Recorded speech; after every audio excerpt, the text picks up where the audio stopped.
time for Sportstime on Sports 56 and 98.5 FM. The first hour of Sportstime is brought to you by Lexus of Memphis. Here are your hosts, Brett Stats Scoresworthy and Brian Davis.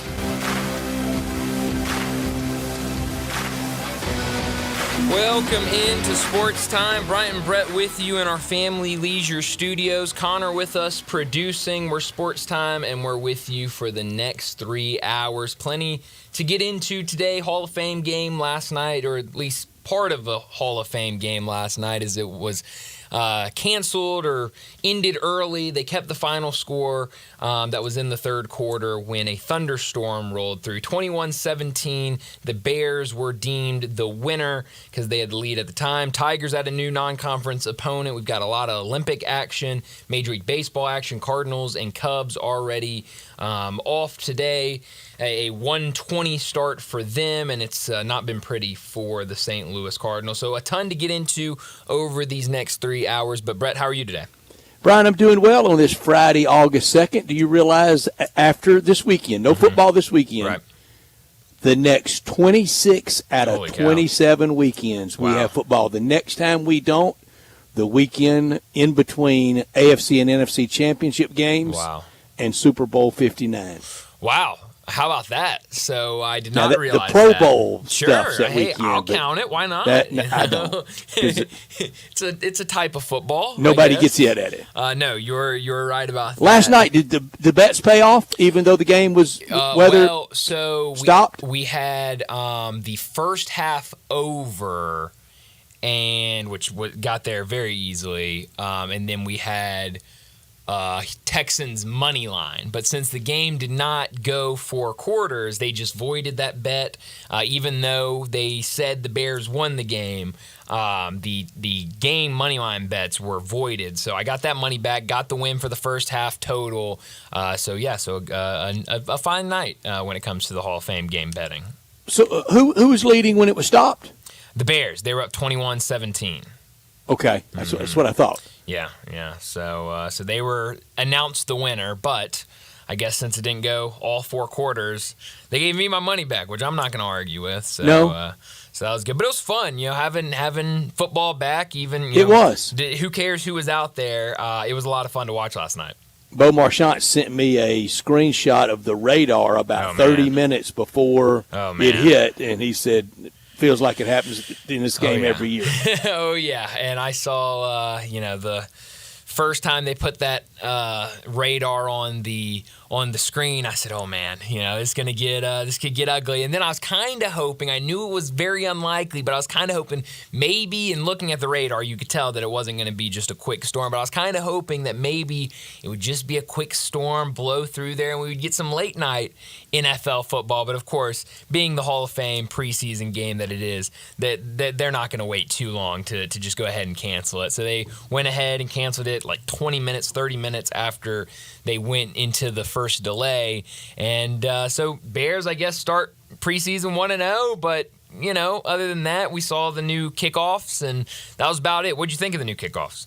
I wasn't that mad about it. Yeah. Wasn't not that moved over it. I don't think it's going to have a lot of big kick returns. Mm-hmm. Now, one thing that was weird is one time when they used a holder, Yeah. and he went in and held, and then he immediately has to head to the sideline. That's right. Yes. Was that a 12th man? Mm-hmm, that's right. So you can bring an extra man out just to hold it, but he has to immediately after they kick the ball off, he's got to go right back out to the sideline. So yes, so Somehow there will be foolishness with that. I can believe it.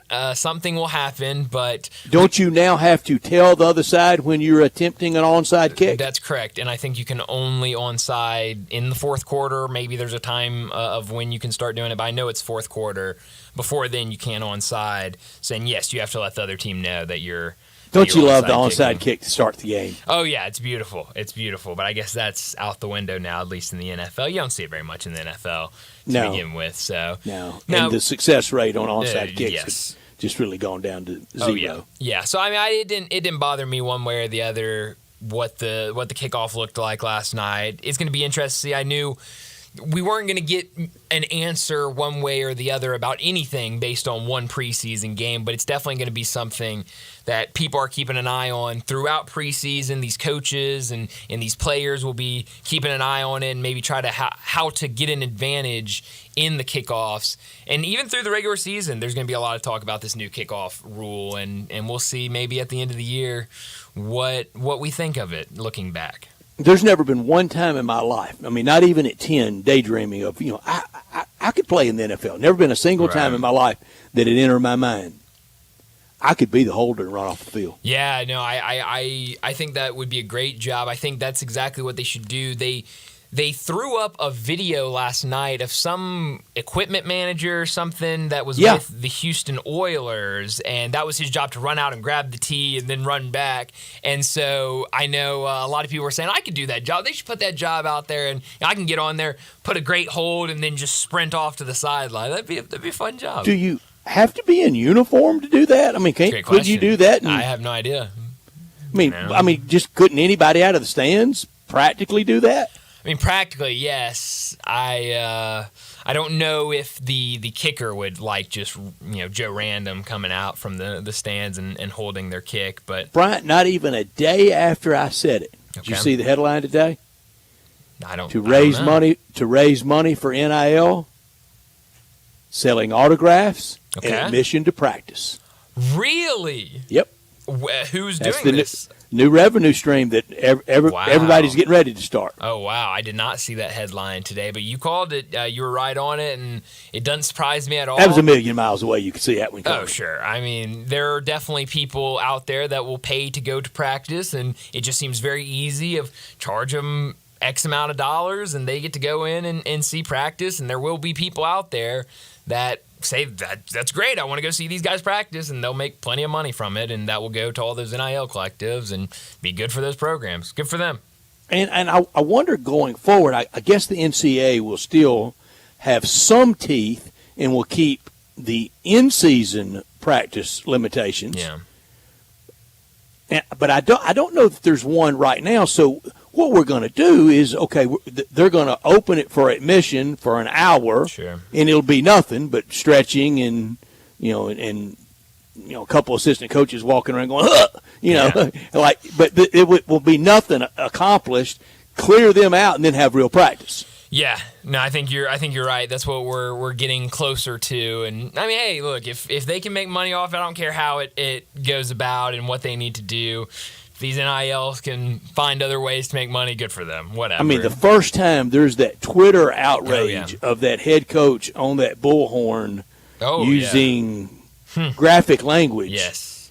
They're not going to like that. No, not at all. And that is definitely an interesting part of it because there's a lot that goes on behind the scenes at college football practices that's not necessarily G-rated. I just never knew he talked like that. Right. I just never knew that was acceptable to berate somebody like that and in front of everybody. Well, we used to not have everybody in front of everybody. Yes.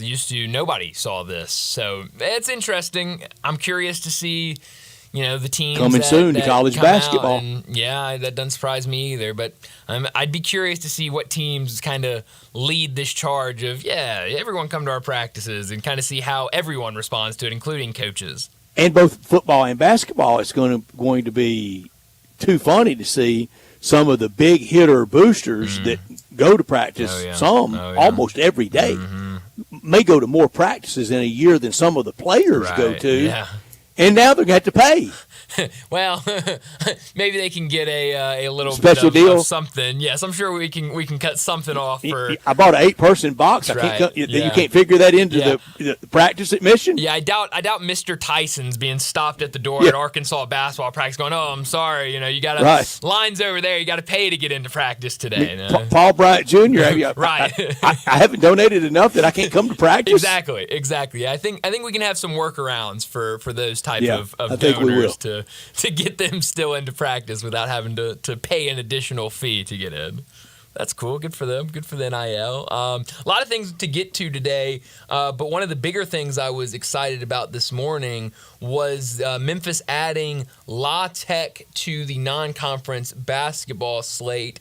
The game, it's scheduled for Wednesday, December 4th at FedEx Forum. This was according to the report by Rocco Miller on Twitter. Jason Munz later confirmed that report, and looking at the non-conference schedule we already have for Memphis, this will take place right when they get back from Maui and before the Tigers host Arkansas State is what it kind of looks like, just looking at the schedule and how it's laid out right now. So I think a great addition to the non-conference schedule, and just continues to make this non-conference slate tougher and more intriguing by the day.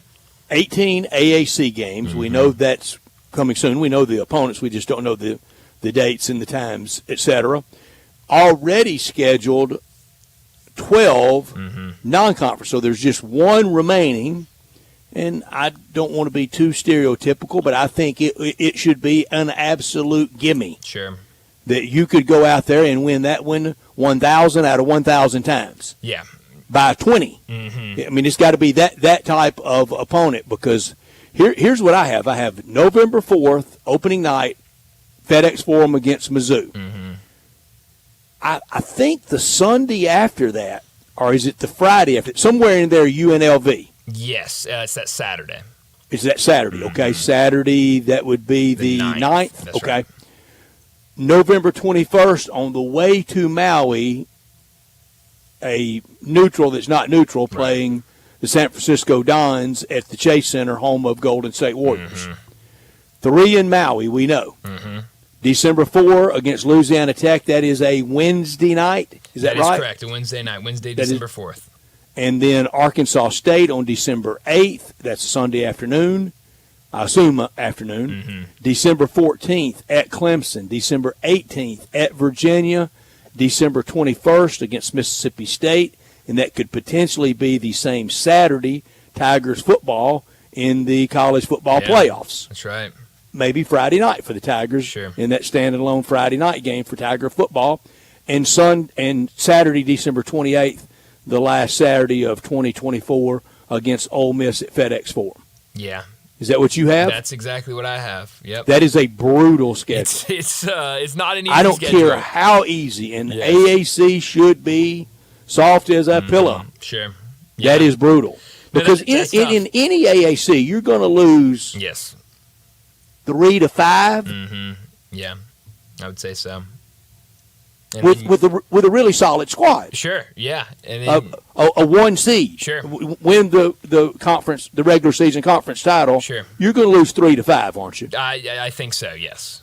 So you have that, and then you tack on this non-conference schedule, and we don't even know who they're going to play in Maui yet. So add that on top. I saw Parth, who does a great job over at the Daily Memphian. He went through and picked out. Let's see if I can find it. He picked out the Tigers' non-conference opponents so far on their schedule, and obviously just not including the teams from Maui, and where Joe Lunardi has them seeded in his latest bracketology. Mississippi State, Joe Lunardi has as a 6 seed. Clemson, Joe Lunardi has as an 8 seed. Ole Miss, a 9 seed. Arkansas State, a 13 seed. And La Tech, a 14 seed. And I believe, I don't know about this recent one, but I know in previous offseason bracketologies from Joe Lunardi, he has had Missouri as kind of a first 4 out, kind of in that mix right on the outside. So at least from Joe Lunardi, a lot of these non-conference opponents, just the ones we know right now,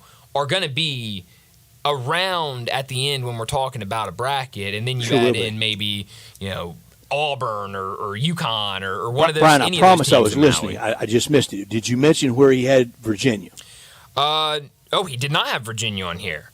All right. Well, they're going to get in the mix. Yeah, you got to feel. I wonder if that was just a miss or if Virginia's just not. I don't know. Have Virginia. I have no idea. I'm not casting aspersions at Parth. No. I just don't know. No, I don't either. But we know UVA is really good. Sure. Usually in basketball. Yes, I feel very confident that they're going to be around at the end when San we're talking Francisco, about brackets. Arkansas State, Louisiana Tech. All those 3 could win the automatic with the postseason tournament. Sure. All could win the conference regular season and then get upset and not go. Definitely. All of them. Yeah. I think Louisiana Tech won 22 games last year, didn't they? Yeah, they were really good last year. They were good, and that conference is usually for the taking in the CUSA. So I think they'll probably be around, like you said with San Francisco. They're usually always in that conversation. They usually play upset to St. Mary's and Gonzaga, who are in that conversation. So they're usually, maybe even if they're not in the tournament, that's a team that's going to give you trouble every single year. In the last 3 or 4 years, I don't know how many teams have gone and played San Francisco, especially in San Francisco. I know it's not their home arena, but in San Francisco, and said that was an easy game against San Francisco. They're going to give you their best game, and it's going to be a dogfight. They are, and they've had it going. Todd Golden was winning there, and they've kept it going. I don't know about the Maui opponents, but of the ones we know, Arkansas State may play the fastest pace of any of them. Yeah, no, Arkansas State is a fun team last year. Brian Hodgson, who took over, he was on Alabama's staff and then went to Arkansas State to take over as the head coach. I thought he was really impressive in year one. I think he's done a really nice job in the portal and recruiting. So I think his team's going to be a nice team. I know Joe Lunardi has Arkansas State in the bracket. He has them as a 13 seed coming out of the Sun Belt. So, that one, I think you should pencil in a win for Memphis, but that one could be a game where you look up in the second half and go, ooh, this game's a lot closer than what I would like it to be right about now. Sure could be. Historically, the Tigers have had it pretty easy. Historically, the games I can remember against Louisiana Tech had the one Paul Millsap game at FedEx Forum, I think first year FedEx Forum, that he was tremendous, and they got him then, but Tigers have blasted them a lot of other times. Mizzou on opening night, they will bring in a 19-game losing streak. That's right. They'll bring in but a dangerous team. Isn't that odd? Yes, a dangerous team, and that's credit to the transfer portal and what that means with college athletics now. I know they've kind of done. Dennis Gates wanting to keep job security. That's definitely for sure, and I think he's a good coach. I know not a great season last year, but I really like Dennis Gates as a head coach. And you look at this team, what he did, not only recruiting high school players, but then the transfer portal. It's going to be a roster, a completely different roster out there, and so that will be a really fun game on opening night. And I have no appetite for W's and L's today. Thank you. None for Tiger basketball. I will say what is obvious to a lot of people, that with that schedule and the lack of appreciation, respect for AAC, I don't know that you can lose more than 4 in that if you go something like 7, 6, 6, 7, 9. Yeah. Non-conference, you go 10-3. Something like last year, 11-2, or go 2-1 or win in Maui. Then that turns the pressure valve way down. Definitely, you're not looking at that 16-2 stuff that you're going to have to go in AAC. But if it's 7-6 up to maybe even to 9-4, I don't know that you can go 13-5. Yeah, it's gonna be tricky. And not win at Dickies Arena or get to the whole get to Sunday stuff that we know now they don't watch on Sunday. That's right. Yes, we've seen it. Committee checks again. out. That's right. Got early flight. Food's been great. Got to go. Right. Yes. Handshaking done. Yes, but I got to give Penny Hardaway credit. He said since day one that he wants to play anybody and everybody and wants to have a great non-conference schedule. And looking at what he has right now, it's unbelievable. And then you add in whoever the opponents are, which, again, Brad, I feel like we've said it every single day. Any day now, it feels like we should have opponents for Maui, but this is going to be a really, really solid non-conference I would have schedule. lost on my date. Yeah. I would have lost by now. Well, I need it. So whenever they want to give it, I'll take it because I'm ready. I would to have see bet these opponents. anything Yes. last Friday or into this week, and I lost. Yeah, well, hopefully we'll get it soon, maybe even by the end of next week. But let me set up today's show before we get to top and not top story of the day. 3:30, Alan Bell from the AB3 and Driving the Line. He'll join us to talk some wagering. Got to talk a lot with him. Hall of Fame game last night and Major League Baseball. 3:45, we'll talk some more Olympics. There's a lot of events going on today and maybe some surprises in the pool with the swimming competitions. 4 o'clock, Bruce Marshall from Vegas Insider, CBS Sports, and BAMSports.net will join us. We'll talk more wagering with him. Also some college football as the season gets closer and closer. 4:30, we'll talk some baseball. Cardinals, they're playing right now against the Cubs. Last night wasn't fun. Today has not been fun. So we'll talk a lot of Major League Baseball at 4:30. 4:45, we get to big number of the day. 5 o'clock, we'll take a look. CBS Sports went 1 through 134 in college football ranking every single FBS team. We'll take a look at what the top of that list looks like and where they have Memphis, some of the other group of 5 teams in there. We'll do that at 5 o'clock. 5:30, we'll talk about what's trending, and at 5:45, we'll wrap up today's show like we always do with Crunch Time. Let me remind you, we're in our Family Leisure Studios where family and fun come together. Summer, it's here, and it's time to party, and Family Leisure has great deals like 24-foot above-ground pool for $19.99. All ladders, filter systems, and robotic cleaners, 20% off. Select in-stock patio furniture up to 50% off. Play gyms up to $1,000 off, and patio umbrellas, 20% off. Also, 4-person hot tubs, only $29.99. And don't forget about the discounted pricing on all in-stock pool toys and floats while supplies last. So head over to Family Leisure, 2120 Whitten Road, just north of I-40. Produced by Connor Dacus, we're Sports Time. We're with you until 6 o'clock, and we indeed are proudly from our Family Leisure Studios. He's Brian, I'm Brett, and we want you to be a part of our show by texting or calling 901-360-8255. That's the Sissy's Log Cabin text and talk line, and all our guests will appear on that very same number, 901-360-8255, brought to you by Sissy's Log Cabin. This hour brought to you every day by Lexus of Memphis at 2600 Ridgeway and online at lexusofmemphis.com. Great offers on all 2024 models and always special leasing options. Drive in luxury and confidence knowing that every new Lexus comes with complimentary first and second maintenance services. Call them at 901-334-9673, but stop by the one and only Lexus dealership today or all weekend at 2600 Ridgeway and put yourself in the driver's seat of the all-new 2024 flagship LS500. And you'll be looking and driving in style. When you purchase a Lexus, you get top-of-the-line engineering and design, and they make for the luxury driving experience. Online at lexusofmemphis.com. Experience amazing at Lexus of Memphis. Top story of the day. Well, my top story of the day has got to be Memphis basketball adding La Tech to their non-conference basketball schedule. It was a big surprise to me. I did not see that one coming. We had kind of talked about how loaded this non-conference slate already is, that we thought the last couple of games would maybe be more of those bye games, traditional bye games that you usually think about early in the season or kind of right there at the end before conference play starts. But not so fast. The tweet earlier today, Rocco Miller, who does a really nice job covering college basketball, he put it out that the game is scheduled for Wednesday, December 4th at FedEx Forum against Louisiana Tech. And just a couple minutes after that, our friend Jason Munns confirmed that report, saying that La Tech indeed would be on the Tigers' non-conference schedule. When you look at, and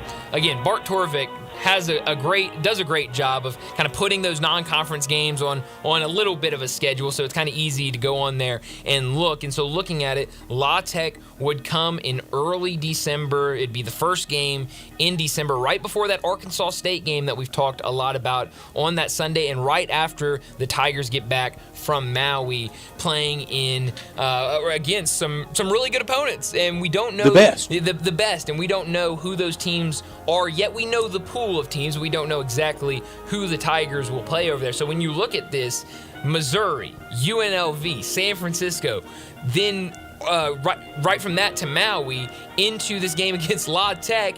Then you got Arkansas State, Clemson, Virginia, Mississippi State, Mississippi, or Ole Miss and Mississippi on here. It's going to be difficult. It's on the diploma. It's allowed. It is, but I prefer Ole Miss. I know.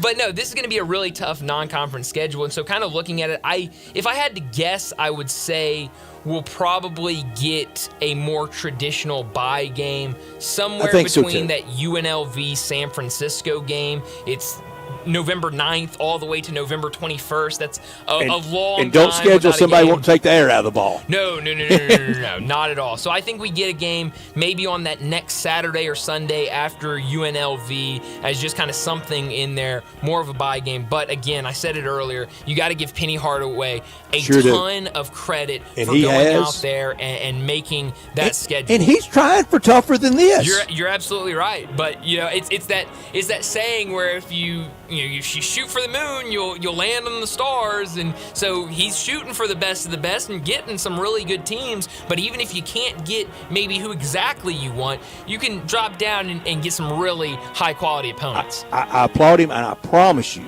a 7-6, 8-5, I'll even go far as 6-7.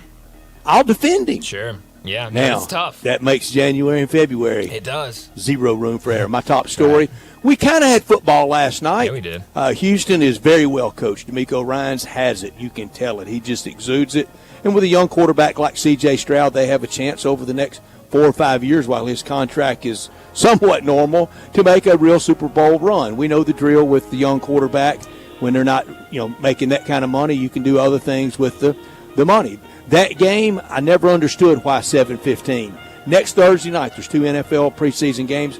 Both are starting at 6. Why didn't that game start at 6 or 6:15 or 6:30 even? We would have got it. We would have gotten it completed. They didn't know what the weather was going to do. I know that, but I never understood why 7:15, because most of the rest of the way, Central Time, there are very few in that 6 to 7 window that's not at 6 or 6:30.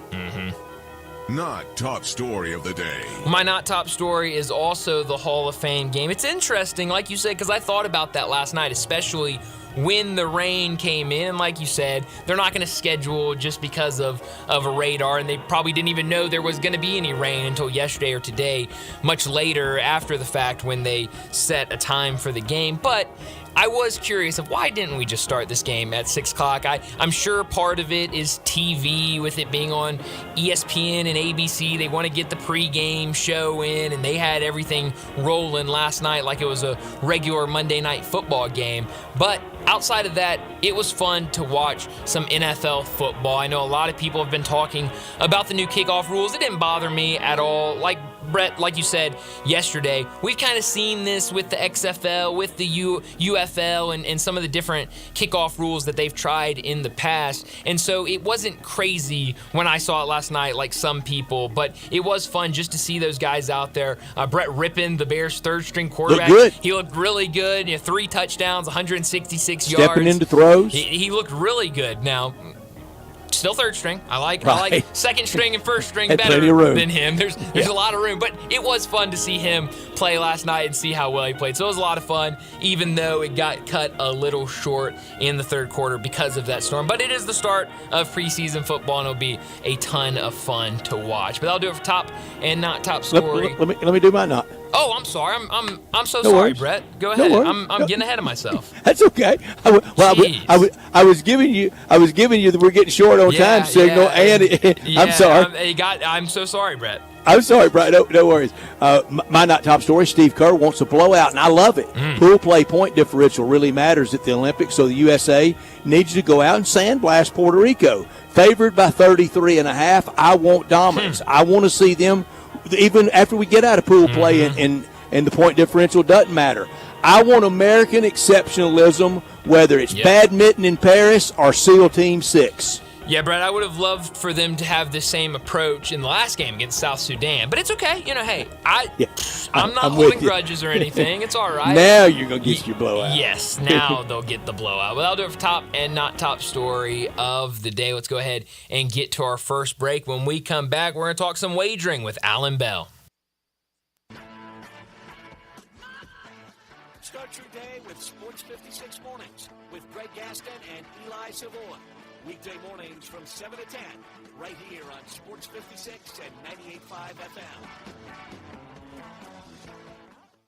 Genesis Diamonds is opening up the vault with our largest GIA diamond event ever. Starting Saturday for a limited time, all our GIA diamond engagements are down 20%. That's 20% below Genesis' already unbeatable price. This means you can buy like a dealer honors with deep discounts on over $10 million in stunning diamond rings. Savings on every GIA diamond. 1.5 carats to 20 carats, all shapes too. Randoms, oracles, cuts, cushion cuts, pear shapes, emerald cuts, princess cuts. All Genesis diamonds are handmade to come straight from the diamond hunters. They're rated by the GIA, most prestigious gem diamond. Genesis everyday prices are unbeatable. Don't miss this chance to save like never before. This was a diamond rated by Diamond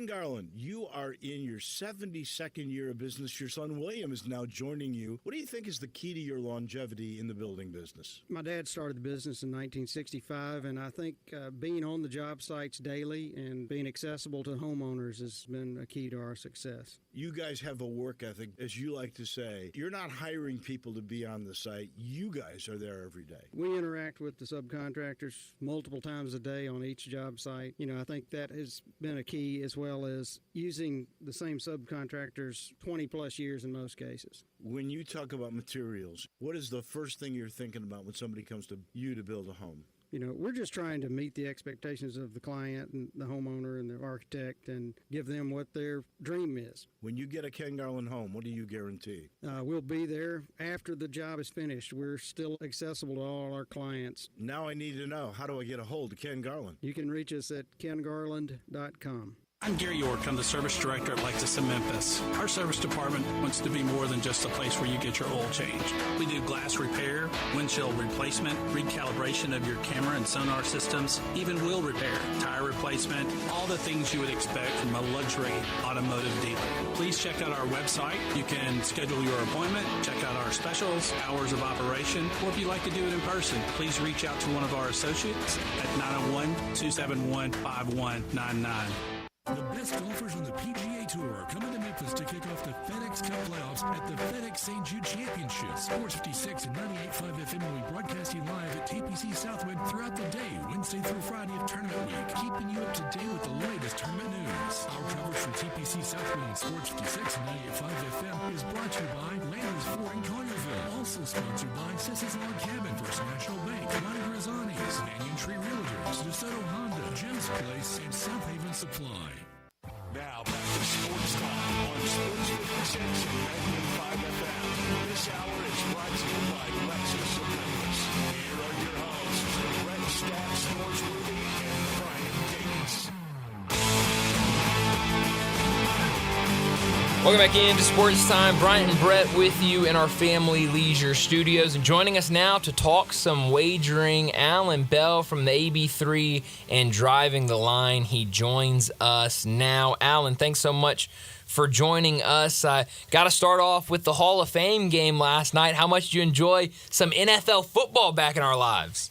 No, man, it was great. All right, so first off, I appreciate you guys having me back. Second off, the Hall of Fame game is what it is, but how nice was it just to have football on? Like, even if you weren't watching it, like, just having it on the TV and doing something else and hearing it, like, that part felt great.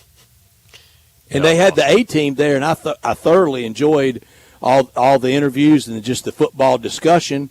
But, Alan, last night I was scared to death with the weather issues that they would void almost every bet from the game, but Bryant cleared that up for me, because a lot of times any excuse, especially if they're on one side, any excuse to get out of it, they do.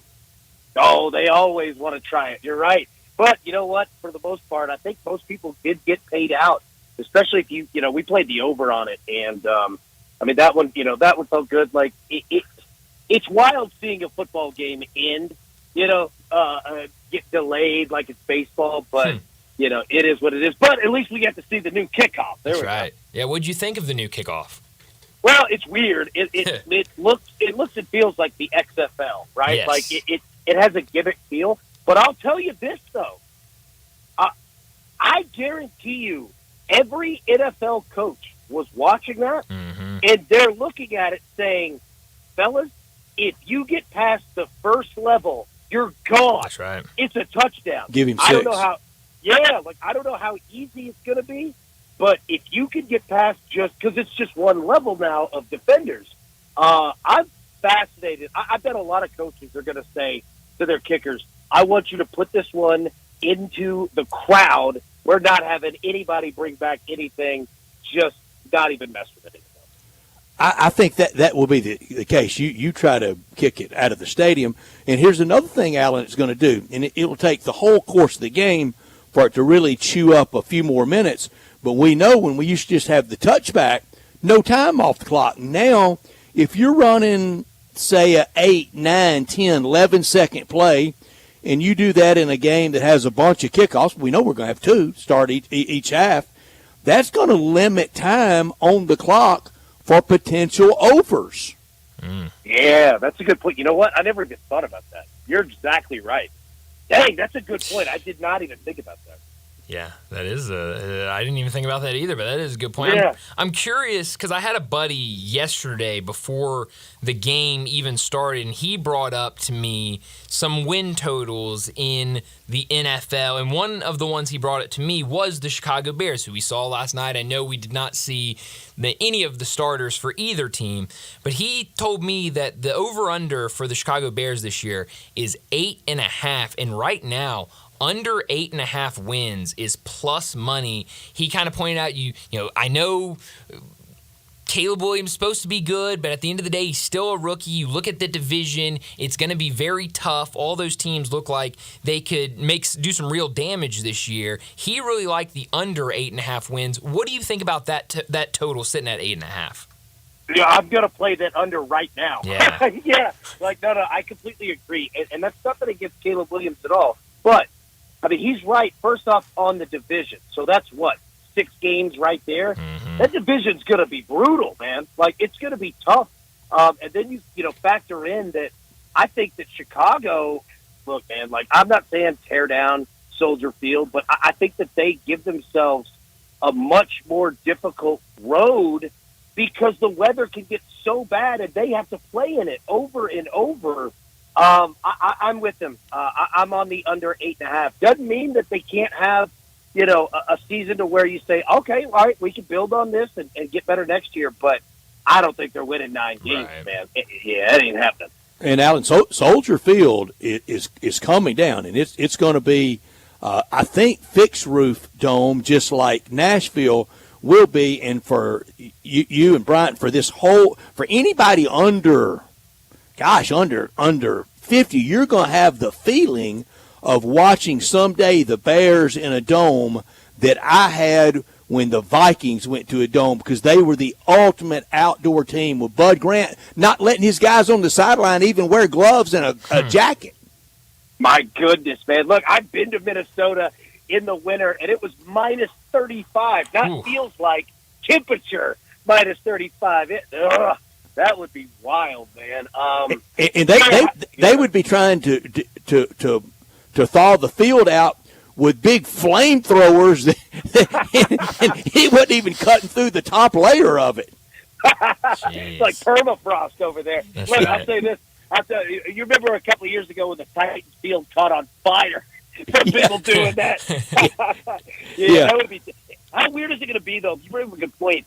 That, I think in 10 to 15 years, like, we're going to have only a select few stadiums that don't have retractable roofs. We sure are. Baseball included. Like, Yeah. It's going to be, as they go, every single one of them is going to have that.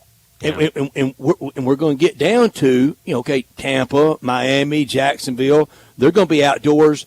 The true Buffalo's never going to, because even with their new stadium that's proposed, it was big for them to keep the cold weather games. It's all fun and games until somebody loses some toes. No, buddy, I'm telling you, man. And dude, that's when it's cold. My goodness, man, it affects you, buddy. It affects you. Look. I swear by this. That's a big reason why the Bears have never had a quarterback. It's not an easy place to play, man. Exactly. Yeah. I mean, he couldn't feel his hands. Exactly. I know. I'm with you, man. You're right. Yeah. Alan Bell joins us, talk some wagering. Switching gears a little bit, going to Major League Baseball. What were your takeaways from the trade deadline earlier this week? I was a little surprised. I thought that we would have more, and not that it wasn't a big, trade deadline, because we saw some big names go. But Jorge Soler going back to the Braves, I think that's a nice piece. I don't know how much it's going to add. I don't think that the Braves are a real contender per se, but you never know. I was surprised that Skubal from the Detroit Tigers, wasn't dealt to either Baltimore or Los Angeles. So. Yeah, it was a better trade deadline than most years, but I was a little underwhelmed at the end. I thought we'd have a few more. Alan, I know Brian asked you about baseball, and I'll get to baseball, but I wanted to get this while I was thinking about it. You have such a great handle on Tennessee Vols, Tennessee Titans. I think it's the obvious question. Who wins more games this year, Vols or Titans? Ooh, Vols. And I'm not, and that's not because I think the Vols are going to have a monster year. Like, I think they'll be a pretty good team. But I think the Titans are going to have a struggle, man. Even in this division, I think it's going to be tough. They've got a lot of, learning curves, especially with a brand new, coaching staff. Derrick Henry being gone. I mean, think about how much, the Titans have, demanded and put on him. He's in the offense for essentially 6 years, right? I'm going to say the Vols. I think the Titans could. I think they'll have a decent year, but I don't think it's going to show in the win column, if that makes sense. All right, back to baseball. Do you have a team right now you're on a pretty good track with? You're riding somebody that's getting there for you night in, night out? Yeah, so I'll say this, man. A team that's been hitting the ball nicely is the Oakland A's. They have been putting up runs. Now, the problem is they'll give up runs, too, but that's perfect if you're playing overs, in baseball. I'll also say this, the Phillies and the Dodgers, dude, you don't know what you're going to get night in and night out. The Dodgers especially, their bats could go blank at any moment. It's crazy. And then, I mean, what do you do with the White Sox? They've lost, 17 games in a row? Oh, it's just insane. But, yeah, if you're looking for a team that's getting you overs and betting, man, the Oakland A's, dude, have been doing it very nicely. Tonight, Minnesota minus 325 at home against the White Sox. Crazy. Minus 325. Like, what you can't even bet that. No. Either side. No. Yeah, exactly. You sure can't favorite side. I know. Like, so it comes to a point where it's like, okay, like, as a bettor, you look at it and you're like, all right, you know what? These are getting so high that the White Sox are going to win. It's baseball. They're going to win at some point. But you say that and you lose 4 in a row, you're like, okay, I'm done with this plan. I'm not having fun anymore. Alan, this is from a 1988 survivor of the Baltimore Orioles starting 0-21, and I got on them about 0-12. Yeah, I mean, it's not good. Earned it. You earned that win. Oh, man, yeah, you did. Alan, tonight, a good slate of games right now. Cubs and Cardinals going right now, 5-1 Cubs ahead. What do you like tonight in Major League Baseball? Well, I'll tell you what, Cardinals got bases loaded. I'd love to see them hit up a grand slam, tie this thing up. That'd be nice. I'll say this. You got some weather that's working in your favor, the Blue Jays and Yankees. I'm big on the Yankees tonight. If you're wanting to bet like a team total, the Yankees are a good bet. If you want to bet the over, Blue Jays been hitting the ball nicely as well. I really like the over. I believe it's 8.5, might be 9 at some books on that one. Also, you look at the Diamondbacks and the Pirates. I know that those are two teams we don't necessarily look at for overs, but the Diamondbacks have been scoring a ton of runs lately, and the Pirates kind of have too, and it's two pitching matchups where they just faced each other literally a week ago and did not go well, and I don't think it's going to go well tonight either. So that could be a nice one. And then lastly, the Phillies and the Mariners. Mariners got better, all right, in terms of, hitting, which they desperately needed. The over is 7.5. I'm rolling with that over tonight. What about you guys, man? What have you seen? Anything that you like? Well, you didn't get your grand slam in Cardinals Cubs, but you did get a bases-loaded walk, 5-2 Northsiders. You have the over 8.5, don't you? Yeah, I do. And you know what? We'll take a bases-loaded walk all day long, baby. That's all right. You'll take a hit batsman. You'll take a wild pitch catcher. And if anything, a grand slam right now would be real good for both of us. Alex, so you're watching the Cardinals and Cubs right now like we are. Tell me, on a typical Saturday college football day at 3 o'clock, how many screens, how many games do you have going? No, man, we've got 2 TV screens. We've got 2 laptops going, and then we've got a cell phone that's just there. So that's the hard part because, and I'm sure that you guys are the same way, but then it also reaches a point where, like, you go, I just want to watch one game. That's all I want to do. Forget all of it. So you kind of bounce back and forth, but you always keep the betting thing on. We're almost there with college football. I cannot wait, man. It's going to be great. I've got on eye black right now, Alan. Yeah, he sure does. There you go. More like war paint is all over his face. Hey, it doubles as that, baby. That's right. Stats is ready to go. He sure is. Well, Alan, as always, thanks so much for joining us. Enjoy your weekend, and we'll do it again next Friday. Man, look forward to it, boys. Y'all have a wonderful weekend. I appreciate y'all. Thank you, Alan. Good luck. Thanks, Alan.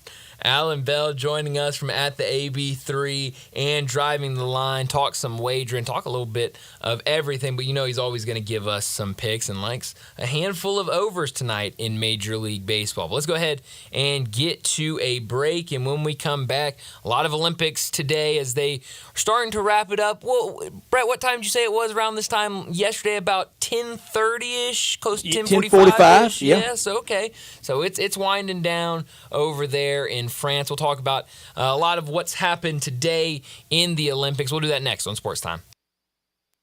Be sure to follow us at Sports 56 WHBQ on Twitter, Facebook, Instagram, and YouTube to watch live video of our shows, stay up to date with station events, and have chances to win prizes. Don't miss out on anything that's going on.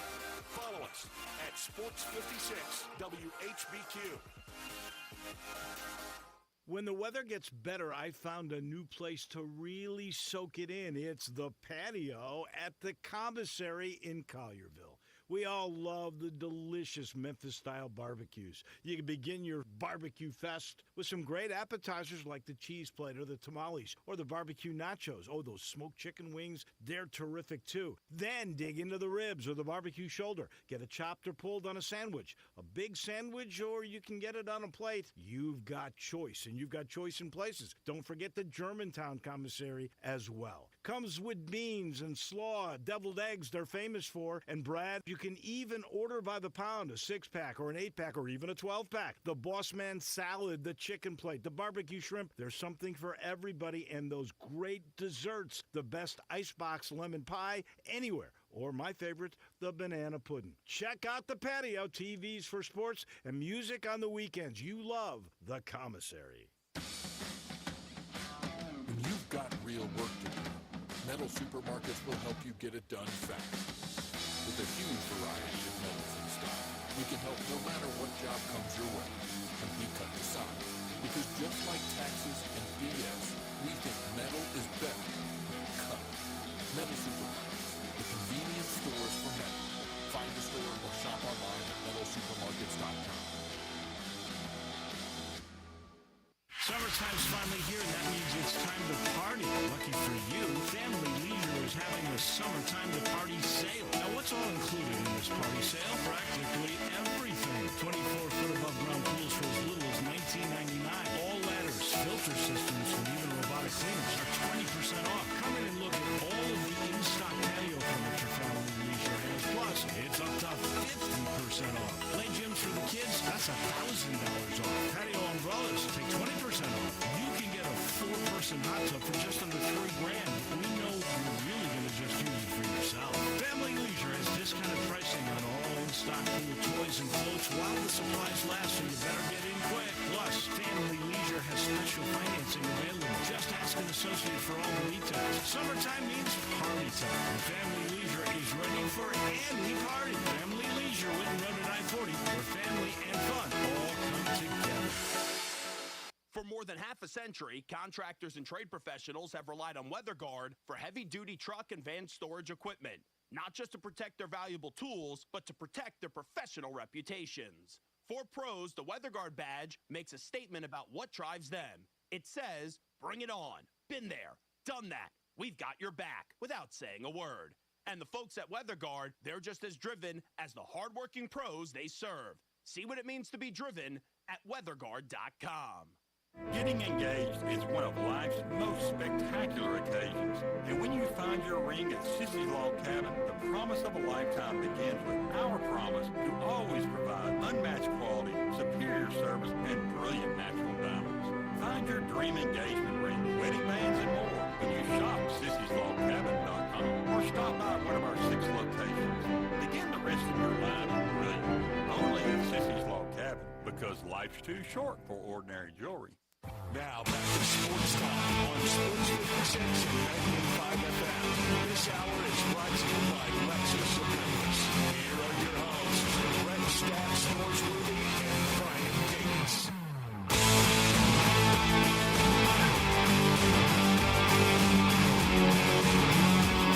Welcome back into Sports Time. Brian and Brett with you in our Family Leisure studios, and we got to talk about the Olympics as Another day winding down in France. We still have a couple of events going on. We've got 3-on-3, the men's United States team who got their first win earlier today. They're back at it. I think a close game. I don't know who they're playing, but they're in a close game right now. The women won earlier as well, so some nice things going on. But in regular basketball, Brett, the host team, France, has been upsetted, I guess you could call that an upset, by Germany in their game earlier today. I'm looking for a final score. I saw the tweet saying that game was over. I think so, because being the home country, but we've talked a while about, and Keith Smith talked about it, and we've referenced it, that it may be the next Olympics for France to kind of be in full flower. Heck, it could be 2032, as young as some of those stars are. The German team is put together. And I mean some screen setter, fundamental play that's extraordinary. Yeah, so the final score, 85-71, Germany beats France. And you're right, no, this Germany team, they're a fun team. Franz Wagner with 26 points. The Wagner boys. Yes, he had 20. Both Wagners. That's right. Franz had 26. Mo Wagner had 8. And then Dennis Schroeder had 26 points. 9 assists and 4 rebounds. Yeah, he had 7 points today. So a nice little team Germany has. And then on the French side, Victor Wembanyama, 14 points, 12 rebounds for him. Rudy Gobert, only 4 points, 1 rebound for him. Curious what happened with him today. So, yeah, I mean... Might not be that motivated by that. No, I doubt it. So, that's a loss for France. And honestly, this is France's third game, I believe, and they have not looked good in any of their games to start out. And so I think, even before we had been talking about, feels like they're a Olympic away from maybe really competing, but it definitely looks like in these games that they do not have what it takes to be up there, maybe even medal. And so now we'll see the United States tomorrow morning against Puerto Rico as they'll round out their pool play and then get ready. And Brett, like you mentioned in your, I believe, top story, Kerr wants to blow They out. want it. They want the blowout. They want to win big, and so we'll see 10:15 start our time tomorrow morning. We'll see what they can do against Puerto Rico. Oh, good. I'm glad it's that early. Also, kind of the change from the last weekend to the next week of things. A little more track and field. Yep. I'm ready for the boxing to begin. Men's boxing begin. I'm ready for the law. I love the 5 and 10,000. Yeah. Yeah, no. Harrison Williams in the decathlon. That's right. Yeah, so there's a lot of good stuff that's coming Shooting. up. You ready to start shooting as well? I've seen some of the early. Is that all computer shooting?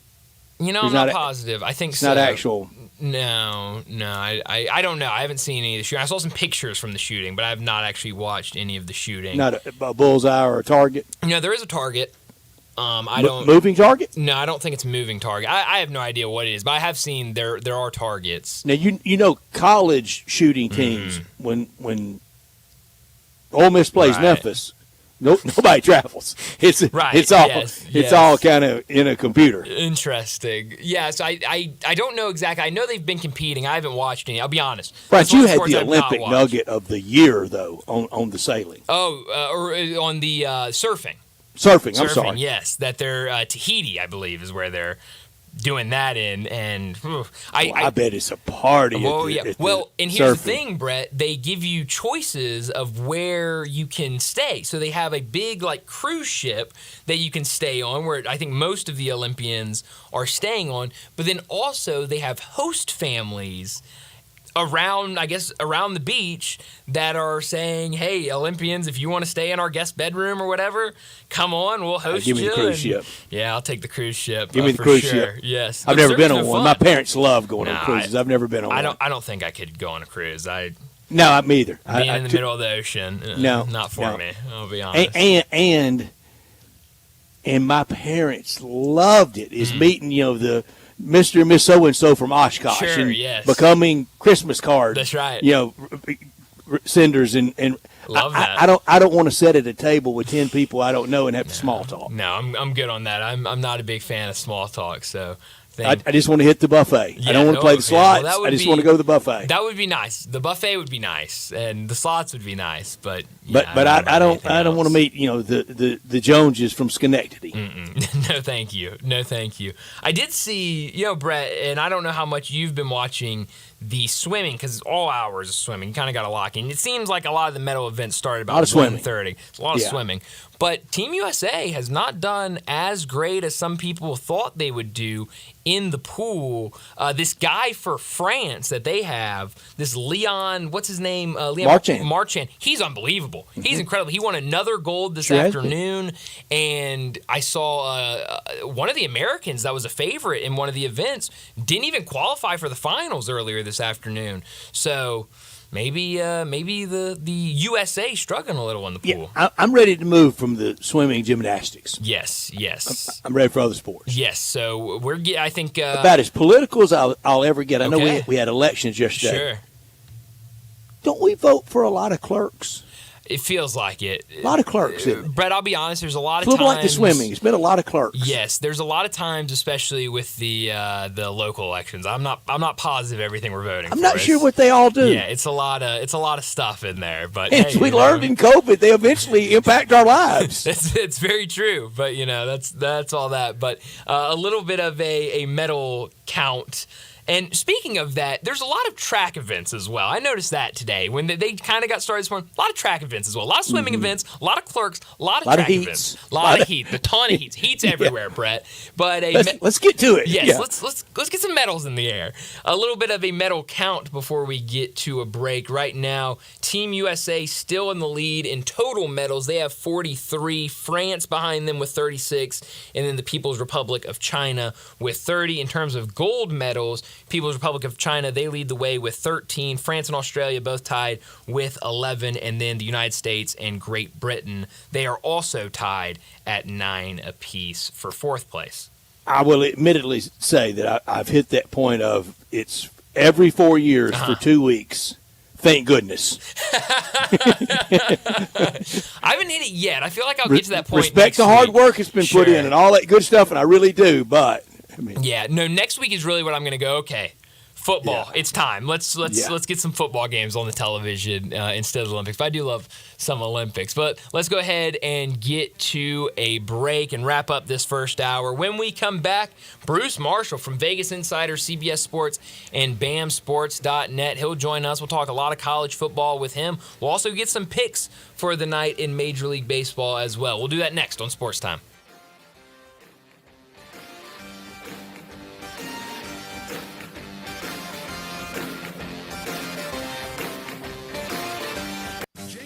And More invite you to their retail warehouse where they pass wholesale savings on to you. Jenkins Floors in Little Rock, Cleveland, Mississippi, and now open in Horn Lake at 2356 West Goodman Road. Specializing in flooring and carpeting, tile, plantation shutters, and blinds, Jenkins makes your life easy with a 2-week turnaround. Contractors, builders, or family projects, call 662-469-9350 for a free estimate. Owners Timmy and Rebecca Jenkins say hello to Sports 56 fans and look forward to your business. At Blue Cross Blue Shield of Tennessee, they're proud to give back to communities across the state. Giving back to St. Jude's Children's Research Hospital, which helps treat and defeat childhood cancer, is a meaningful effort that is very close to their hearts. They're honored to stand alongside 1,600 dedicated volunteers and tournament participants as they make this year's annual FedEx St. Jude Golf Tournament fundraiser a resounding success right here in Memphis, Tennessee. To read more about how Blue Cross Blue Shield helps communities, please visit bcbst.com. Maybe, like me, you're not a morning person. Maybe you, like me, like to sleep in. That's why Sunrise on Jefferson and Sunrise East on Poplar both serve breakfast until they close at 2 o'clock in the afternoon. There's no law that says you can't have the freshest, tastiest, all-around bestest breakfast in Memphis for lunch. Just head to either Sunrise location and proudly order yourself some eggs, some signature house-made square biscuits, or maybe even throw in a Bloody Mary. It's your breakfast. Have it when you want. And, of course, have it at Sunrise. Is your everyday congestion preventing you from enjoying life's big moments? Try Vicks Sinex Saline today and get yourself back in the action. Vicks Sinex Saline instantly clears everyday congestion with a gentle ultrafine mist. Sinex Saline's drug-free, no-mess formula instantly moisturizes and soothes dry, irritated nasal passages for quick and effective relief. Get back to enjoying life's big moments to the fullest without having to worry about everyday congestion holding you back. Just Sinex, breathe, use as directed. Women here in Memphis are wearing bigger, better quality diamonds and some amazing designer rings thanks to the arrival of Genesis Diamonds. Hey, it's Eric Hasseltine, and Genesis came on the scene here last year and shook up the jewelry world big time with rock-bottom prices on diamonds, a selection that's like 20 times ordinary stores, designer rings you can't find anywhere else, and guarantees and warranties that are the strongest in America. A relaxed, no-pressure, laid-back experience with no commission salespeople. Everybody here is loving what Genesis is doing. Whether you want a lab-grown diamond or a natural diamond, Genesis will easily beat anyone else's price. The owner is a former diamond wholesaler, and Genesis has cornered the market on the world's most acclaimed designer rings. They have all the top 10 designers in the bridal world, thousands of handcrafted rings made by the premier designers. For whatever special occasion you have coming up, don't go to the old-fashioned stores for the same old, same old. Discover the store that's raised the bar in quality, selection, and value. Prepare to be blown away. Genesis Diamonds on Poplar at Perkins Extended. Ole Miss Rebel Yell is back. The Rebel Yell Hotline Radio Show is back on WHBQ Sports 56 and 98.5 FM. Every Monday night at 6, hear the latest news on your Ole Miss Rebels with Yancey Porter with 24/7 Sports, former Ole Miss defensive tackle Mike Fitzsimmons, Gordon Ford covering SEC Sports Call, and former Ole Miss baseball announcer Gary Darby. From kickoff to free throw to extra innings, your Ole Miss sports on the Rebel Yell Hotline Show right here Monday night at 6 on Sports 56, 560 AM and 98.5 FM. Your Mid-South Sports Station. Sports 56 traffic. Good afternoon. It is looking better out there on Bill Morris Parkway at Kirby where we had that vehicle fire. It's just busy out here as expected for a Friday afternoon. Certain sections of Sam Cooper going outbound is starting to pick up pretty good headed towards the interstate. It's been a little bit busy on and off today on I-40 and 55. Trying to get across both bridges. Just give yourself extra time. There's no shortage of radar out here on I-40, especially out through Fayette County. Weimer's Jewelry, 7525 Highway 64 is your full-service family-owned jewelry store. Go by and see them this weekend. Save a ton of money at Weimer's Jewelry. I'm Commander Chuck with your on-time traffic.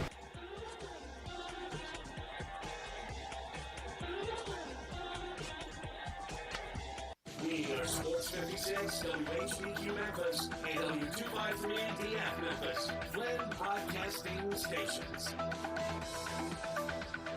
Joining the guys every Friday is college football historian and Vegas legend Bruce Marshall from Vegas Insiders, CBS Sports, and his own website, gamesports.net. With over 30 years on Memphis radio, with handicapping and sports talk, here's Bruce Marshall with Brian and Brett. Bruce Marshall joins us now from Vegas Insider, CBS Sports, and BAMSports.net to talk some wagering. Bruce, thanks so much for joining us. I want to start off with some college football. We're getting closer and closer to the season. It's been fun seeing all of the team accounts posting stuff from practice as we get closer in the beat writers and everything. But I saw this because tampering has become kind of a big topic in college football. And Miami head coach Mario Cristobal was talking today, I guess, to reporters about tampering and basically said, just play ball, man. This was his quote. I think tampering existed way before I was put on this earth. You know what I mean? So I don't get much into complaining or just flat out, can't say that word, about these things. So where do you stand on this idea of tampering in college football and the fact that you're seeing more probably group of five coaches coming out and saying that, oh, well, in the middle of our season, our guys are trying to play and they're getting DMs and phone calls and texts from Power 5 coaches. Where do you stand on this idea of tampering in college football? Well, you know, Cristobal, I guess, is right here, though he seems sort of a dubious spokesman for the whole subject, like anybody in Miami would be. But I'm sure, I mean, it's gone on. Listen, it has gone on in back channels for a long time. And if the players aren't, I mean, it happens during the season. They've got their contacts who are making contacts behind the scenes. It's the same way sort of with the coaching carousel. I mean, the coaches themselves may not be involved direct contact with another school, but their associates or their agents certainly can be. And so it's sort of and it's been around for a long time. The stakes are changing now with this nil and the legal nature of it. And you're getting some different people now involved in the thing. So it if anything, it has become more unwieldy now. It's not a new phenomenon, but it has some different dimensions right now that I think make it almost impossible to police. And it's only going to get worse before it gets better. And, I'm sure Miami has had its hand in the pie here at some point, too. So we'll see how this goes. Yeah. And, Bruce, I would just warn those coaches that are out there, loosely talking about it, maybe even directly accusing some of it. You better make sure you're not doing it, because we know it all flows downhill. We know a certain class of teams kind of cherry picks this roster. Then that roster that got cherry picked, they're looking at rosters. Everybody's got the analysts. Everybody's got runners. Everybody's got. I mean, you can go into that room where they're breaking down tape on Saturday of every game in the country now. They are, Brad, and but I think it sort of circles back to, old political slogan, plausible deniability. So if you can remove yourself, from the direct contact of it, you can create a little bit of insulation. Third-party vendor. Yeah, I love absolutely. that now, Bruce. Yes, absolutely. So, that's how it sort of evolved.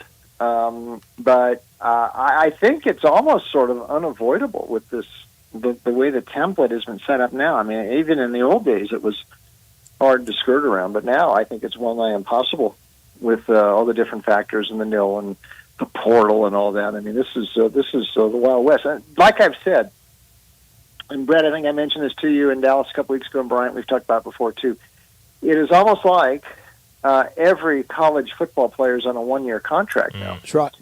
Imagine if the NFL was like that.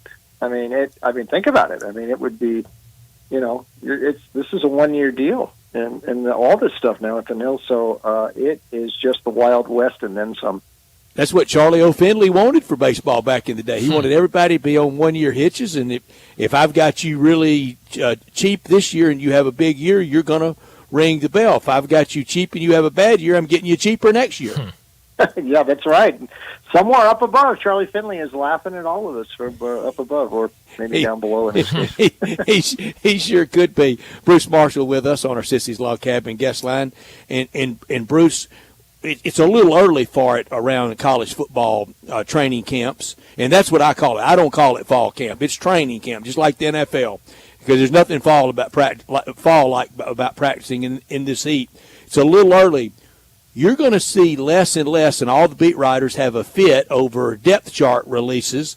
You're not going to get any depth chart at least until after school starts, because if you put that depth chart up now, you're going to have people getting out of there.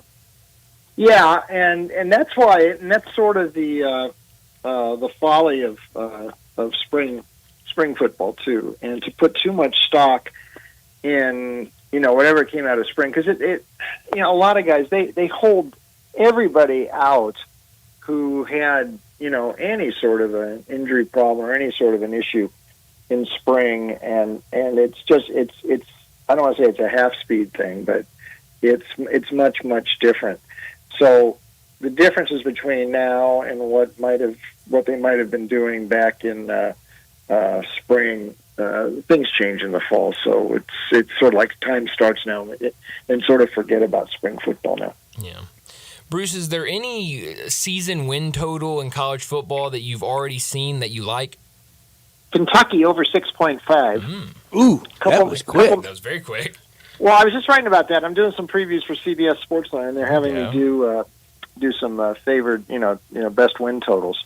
Here's the deal. I mean, Kentucky's gone to bowls in 8 straight years. The only year that they didn't clear that 6.5 in the regular, it was when it was the COVID year, and they still went to a bowl and beat NC State that year. So Mark Stoops has got a pretty good track record with this stuff, especially lately. Look at the schedule. They've got 8 home games. Non-conference Southern Miss, Ohio, and Murray State. Then they get the end game against Louisville at the end in ACC SEC week, but they beat Louisville last year as an underdog on the road. So that it's a good chance you go 4-0 there. Can you get 3 other wins there with Vanderbilt's coming in? South Carolina. These are they'll be favored right off the bat. I can tell you those in Lexington. The question here is Brock Vandegrift at quarterback, and though I thought Leary was a little bit of an underachiever after he moved to Kentucky. Vandegrift comes in from Georgia, and just a quick reminder, some of these guys who have transferred out from Georgia, these quarterbacks in recent years, have not done too bad at their next locales. I mean, Jacob Eason comes to mind. Justin Fields comes to mind. Vandegrift was a 5-star prep recruit, and his misfortune was just coming into Georgia at the same time Stetson Bennett had established it, and they were a national title winner, and then Carson Beck seemed to be ahead of them in the pecking order because he's a year older. So Vandegrift, I wouldn't be surprised if he comes in and shows very well, at least the track record of past transfer quarterbacks out of Georgia. They got 9 starters back on defense. And they're being sort of undervalued here. I mean, 6.5, there's a lot of, they're kind of down the list here. In the SEC, there's a bunch of teams higher than that. But I think that's pretty good value there for Kentucky. Another one, just one other note here. I'm still trying to figure out what to do with Florida here. But you guys might have seen their schedule in November, but I'll remind the listeners if they haven't. They close the season. Once they get past Halloween, here we go. Georgia and Jacksonville, at Texas, LSU, Ole Miss, at Florida State. It's crazy. If Billy Napier ain't bowl eligible by the time we get to Halloween, he may not get there. That is as tough a November slate as you can get. And so in Florida's win totals of 5.5, I'm not sure they're going to get over that. They're still kind of mulling that one right now. Bruce, for what it's worth, I'm going to have Florida at 5-7, and I'm going to have Kentucky at 7-5. And if Billy Napier is not bowl eligible before the cocktail party, and he gets bowl eligible, then he's SEC Coach of the Year. Yeah, it's sort of that could buy him some time for sure. But here's very interesting. When we mentioned Cristobal a moment ago, I mean, Miami opens up at the Swamp. I think Cristobal might be starting to feel a little bit of heat too at Miami, and I think that might be the most. I know we're talking LSU USC is a big game that first weekend. Notre Dame's going to Texas A&M. I think Miami at Florida up at Gainesville really is a pivot point game for both of those programs, and both of those coaches better do a little something this year, especially Napier. They're both in their third years on the job, and they have both been very big disappointments thus far. It's a big season no matter what for both Napier and Cristobal. And you just can't get the end of the Georgia Tech game out of your mind with Miami. I know, especially since that was all strategic there and not falling on the ball. I mean, that was, basic stuff at that point. Get out of there stuff with the they're win. Practicing right now, or should be. Mm-hmm. They should be. But, I mean, Cristobal, especially since he had that happened to him at Oregon, a game against Stanford a few years ago. And usually when that happens once to a coach in his career, he learns his lesson. But Cristobal didn't. But that's there. And remember the ballyhoo that he came in there with. They have not lived up to my expectations, and we know there was some behind-the-scenes political stuff there with the boosters and Mr. Ruiz and all, and why they wanted to move Manny Diaz out. Manny Diaz did not deserve to get moved out after 2021. By the way, he has resurfaced up at Duke, where he takes Mike Elko's place after a couple of years coordinating the defense for James Franklin at Penn State. I mean, he may be a better coach than Cristobal, and we'll find out more as this year progresses. Yeah. Talking to Bruce Marshall from Vegas Insider, CBS Sports, and BAMSports.net. Going over to the NFL, we had the Hall of Fame game last night between the Bears and the Texans, and it was kind of America's first view of what the NFL kickoffs will look like starting this season. What did you think of the new kickoff rules? Wow. I don't know where to begin. I didn't like it. It looked ultra gimmicky. Looked like something. I mean, Brett will remember this. Was something the WFL might have tried 50 years ago, although they didn't try something like this.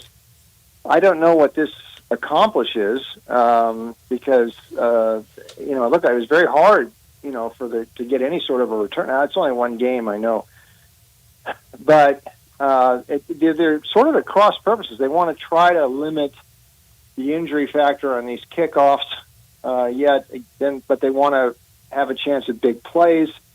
I'm not sure those are consistent with one another. My biggest problem, guys, with this new rule is what they've effectively done with the onside kicks. And you have to now tell the other team that's coming. That little bit of mystery there. I mean, with this rule, Sean Payton would not have been able to pull that thing off at the start of the second half of the Super Bowl against the Colts. Great. And I wonder, I have long thought kickoffs are misused because basically, college still has the old rules, but even on a normal kickoff, there's usually a track sprinter back there. If there's a return at all, it's a guy who can really fly in for a split second, like on every kick return, looks like there's a hole. But the kicking teams, I've always thought, have missed chances to either squib kicks, pop-up kicks, things like that. There's so many things you can do with a kickoff. I saw Paul Johnson do this when he was at Navy a couple of times, once against Vanderbilt I guess it might be 20 years ago now, but pop-up kickoffs, squibber, and Vanderbilt had a heck of a time doing it. They couldn't return any of the kicks. Either they fell on it or they fumbled it or the ball bounced around. That's what I wish we would have seen more in kickoffs. In the NFL, you never saw that. It's always kick it deep or kick it out of the end zone. So I think they've made if they think it's a problem, I don't think they made it any better with this. I think it's a one-year experiment. I wouldn't be totally shocked if after the preseason the reception is very negative and they decide to junk it, although that would be kind of harsh. I think they'll probably give it the whole year. This is one of those rules I don't think that's going to endure. Bruce, one of my favorite kickoff returns ever, and I don't remember if it was Super Bowl or NFC Championship game, but the Cowboys had a really unknown linebacker on the kickoff return team, but he could really run, Hollywood Henderson, and he almost broke it on an end around. Everybody bid on the traditional return guy, and he flipped it to Hollywood Henderson, and he caught the edge and almost returned it. Was that Super Bowl or NFC Championship game? That might have been the NFC title game against the Rams. Against the Rams. Thank you, Bruce. Now I remember. He did score a TD in the Super Bowl. He stripped the ball from Lynn Swann, I think. But I think that end around was against the. He also scored one against the Rams. Sorry, he ran a pickoff back against the Rams. The last score in the '78 NFC title game was Henderson. But you're right. You do that, but you wonder. Some of the plays would. How do you? The Titans with that Music City Miracle and the Bills just kind of squibbed the kick there.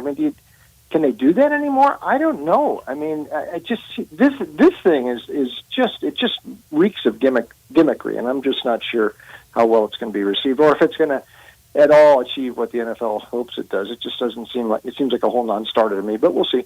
And it's a lot. Brian and I were talking about earlier. I love that it works about once every 5 years because then every special teams coach they're on guard for it. But when that team has that onside kick to start the game, the very first play of the game. Yeah, and it's interesting. Sean Payton tried that last year in the opener, his first game with the Broncos. He tried that against the Raiders. Opening kickoff of his first game didn't work, and the Raiders went in and scored, and they ended up winning that game by a point, or 2 points. So it was. Sometimes it doesn't work, but it's nice to have that. Nowadays, you won't see anything like that, and certainly nothing like what he did in the Super Bowl, starting the second half against the Colts several years ago. Yeah, Bruce, earlier this week we had the MLB trade deadline. I'm curious if you have any plays for tonight, but before that, what were your takeaways from the trade deadline earlier this week? Yeah, a lot of the names that were moved, I'm not sure who's really, who made a big killing off of that. You think, some of these deals like the Orioles went out there and they got Trevor Rogers. He got hammered last night, his first game. The Dodgers ended up getting Flaherty. I'm not sure how that's going to work out for them. I'm just not sure how many difference makers you get I did like some of the things the Padres did, adding some of these guys for the bullpen. I think that was Tanner Scott really a good add. The Phillies also bolstered their bullpen, although they did not help them this week against the Yankees. They got swept. Cleveland, interesting. They were kind of under the radar there, but they did get Lane Thomas from the Nats, so I think it's going to help them out at the plate. So it's good. But after the deadline, I often look the other way too, and what teams either didn't do anything or did too much to strip themselves. And obviously, you arrive at Miami, which really had a fire sale, and this could really get ugly the last 2 months for the Marlins. Skip Schumacher is going to have a hard time avoiding 100 losses. Or how about a team like Detroit that wasn't exactly out of the race? They had made sort of a move there in July, but they didn't bolster themselves at all at the deadline. They moved Flaherty out, which sort of makes sense for contract purposes. But whatever little momentum Detroit had, all of a sudden now they're going their own direction. They've lost 7 of 9, and they did keep Skubal around. He pitches tonight, but I think the Tigers, the air's out of the balloon. They may just really falter down the stretch. Same with Tampa Bay. They said it's over. St. Louis tried to trick their fans again into thinking they really did something, and now after 4 games, the Tommy Pham euphoria has ended. Yeah, and they tried. That's the sort of guy that was moved here. You're just sort of gambling that someone like that's going to be able to make a difference. But it seems like there's just a lot of middling sort of names here. Maybe some closers are the guys, and some bullpen help will do something. But back to the Dodgers for a second. With Kershaw looking so bad last night, or 2 nights ago in San Diego, they might be thinking we didn't do enough at the deadline, and this pitching staff is really a concern. So several angles there, but San Diego's the one I really like. They bolstered themselves. They're kind of fearless now, and the attitude is, let's do it. And we like won Diego. 9 to 10. Yeah, they won 9 to 10, and they are not that far behind the Dodgers in the West. So keep an eye on the Padres. Yeah. What do you like tonight on this Major League Baseball slate? Speaking of the Padres, they are at home against the Rockies, who did win a couple games in Anaheim coming into here, so they just make the short drive down the coast on I-5. But they are still just 16-41 away this year. Austin Gomber's got some really bad numbers away from home. San Diego Vasquez, now he didn't have a great start against Baltimore Sunday. That's the only game the Padres have lost in the last 10. His 5 starts prior to that, 1.71 ERA, one of several pitchers, including especially Dylan Cease, who are really lights out lately for the Padres. You're getting a plus price on the run line, so maybe I would do that with San Diego tonight. If you want to look against Miami, you got to do it on the run line, I think. With any sort of an acceptable price. I don't want to lay over 230 or something like that with Atlanta.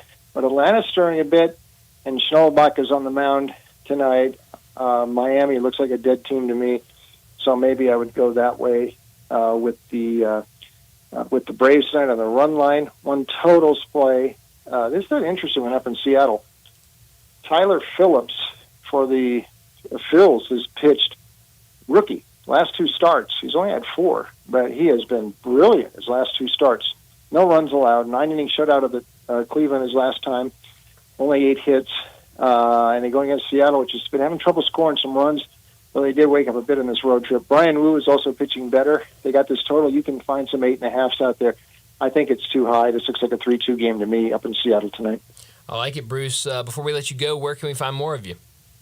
Yeah, check me out online. First of all, this new pick site, Winners and Winers, WHINERS.com. We got some picks up there, and we got some picks, as always, up at VegasInsider.com, and some stuff. Also some picks at CBS Sportsline, but you can also be able to see some conference preview stuff from me up there in conjunction with a couple of those other fellows at CBSSportsline.com. Bruce, as always, thanks so much for joining us, and we'll do it again next Friday. Have a good weekend, boys. Thanks, Bruce. Thank you, Bruce. Good luck to you. Bruce Marshall with us every Friday, and we love visiting with him, and we're going to get down in a few weeks prior to having picks every single Friday for all those exciting. Football Fridays we were talking about. That's right. It's almost here. And I want to tell you about the commissary, both locations for the commissary, and then I'm going to give you some from Vegas Insider some season win totals on some area teams. But at the commissary, enjoy the weekend like right now. But we get an early start in about an hour. I know everybody will be wanting to go out to go somewhere this weekend, or get it, go pick it up, bring it back to your house, and watch the Olympics. Enjoy the weekend at home. Either commissary, the new Collierville commissary, Houston, Levy, and Poplar, or the original in Germantown, both perfect for a big group. And at the Collierville commissary, maybe sometimes next week we'll be able to get back outside and enjoy all the TVs and the patios and the fun there. Memphis-style barbecue and ribs done the slow-cooked Memphis way. If you're craving an easier way to order, text right now to commissary 33733. Start with the appetizers like the cheese plate or the tamales, the smoked chicken wings, or the barbecue nachos, a staple of everything sports, invented and created in the 80s by Walker Taylor and his staff at the Germantown commissary. Dig into the ribs of the shoulder, chopped or pulled on a plate, on a sandwich, all the delicious sides, beans, slaw, deviled eggs, bread, and you can order it by the pound or a 6-pack or an 8-pack or a 12-pack. Perfect for tailgating coming up. I heard John Varlas this morning talking about practice games and games next week with jamborees, and then we'll get into it. And the tailgate scene at a lot of high school places is fantastic, and they've all been stocked up at the commissary. The salads are great, and the dessert, save room. It's a challenge, but save room for the best lemon icebox pie I've ever had anywhere, and the terrific banana pudding. Here's the number, 901-754-5540, or go online at commissarybbq.com. They're in Collierville and Germantown, the party areas, orders to go. Catering, tailgating, always time for the commissary. 901-754-5540. Bryant, there are 17 teams that have a Vegas over-under number of 9.5 or higher. There's 6 teams, 10.5 or higher. Wow. Here's the 10.5 club. Notre Dame, Texas, Liberty, Oregon, Ohio State, Georgia, all 10.5 and up. Wow. Here's the 9.5. Ole Miss, Alabama, Utah, Mizzou, Memphis, Kansas State, Penn State, Boise, FSU, Miami, and LSU. Wow. It's a good club for both of those. That's a really good club for Ole Miss and Memphis to be in. You're absolutely right. And, Vegas is doing it for keeps. Sure. No, absolutely. And that isn't out there for, summertime funsies. No, it is not. And all those teams that you just mentioned in both those categories, they have the hope of making the 12-team college football playoff this year. And to do that, you got to go over that win total that Vegas sets, I think. At the bottom of the list, here's the 2.5. Nobody less than that. Kennesaw State, first year in FCS, taking the number up to 134. Vanderbilt, Kent State, ULM, Louisiana Monroe, Nevada, Temple, and New Mexico. No, not the group you want to be in, I guess. If the other, I got Vandy 3-9. Yeah, I think I see 3 wins on Vanderbilt's schedule. I like that over 2.5, but not a lot of room for error though. No, and I don't know about Biff Poachey, Charlotte. Charlotte 3.5. Yeah, when their schedule is brutal. So I don't even know if I would bet the over on that. Yeah, as much as I love Biff, they've got a very tough schedule this year. Mississippi State 4.5. Tulsa from the American 4.5. Yeah, it's fun getting all these win totals out there and starting to look at them. It gets me excited for some college football. But let's go ahead and get to a break. When we come back, Major League Baseball, 1 game already in the books. The Cardinals, they lose on the road, back-to-back games against the Cubs. We'll talk about that. We'll also talk about this weekend's slate in MLB. We'll do that next on Sports Time. We are real sports talk. Sports 56 WHBQ.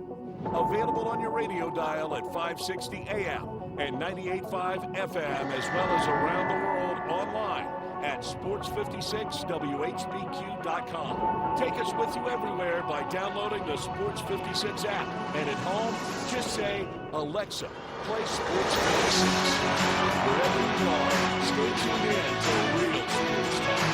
Sports 56 and 98.5 FM.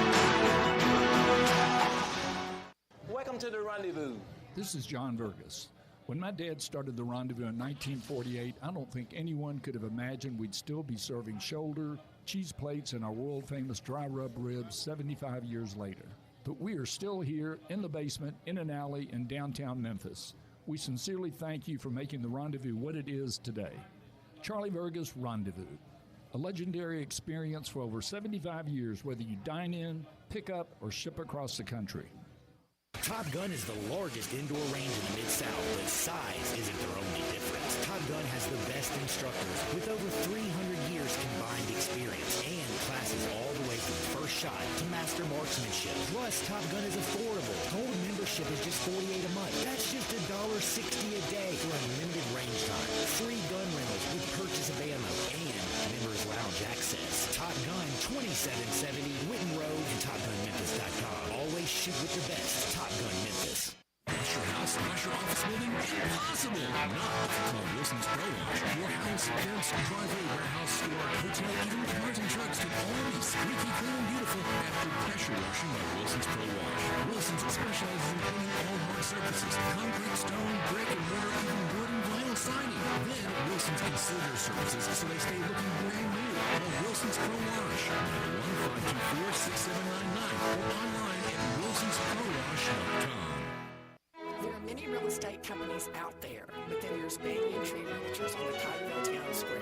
There are hands-on, family-owned boutique real estate companies whose agents have been offering exceptional attention to their clients for over 40 years. In an ever-changing world, Banyan Tree continues to maintain a small-town personal charm while providing a worldwide connection through its internet marketing presence. Personal service will never go out of style at Banyan Tree Realtors. Their agents are people you can trust, offering service you deserve. From residential homes to commercial properties, farmland, land lots, and historical houses, Banyan Tree has the expertise you can rely on. So if you're downsizing, upsizing, moving in, or moving on, give Banyan Tree Realtors a call today. Craig Smith and Mary Jean Smith and their agents are ready to serve you. Call today at 901-620-8920 or 901-359-2520. The best golfers in the world are coming to Memphis for the WGC FedEx St. Jude Invitational. Sports 56 and 98.5 FM will be broadcasting live at TPC Southwind throughout the day, Wednesday through Friday of tournament week, keeping you up to date with the latest tournament news and talking with the players and officials. Our coverage of TPC Southwind on Sports 56 and 98.5 FM is brought to you by Landers Ford in Carterville, also sponsored by Town Village Auto and Park, Wilson's Power Wash, Wade Incorporated, North Mississippi John Deere Dealer, Blue Cross Blue Shield of Tennessee, and Jason's Deli. Sports 56 traffic.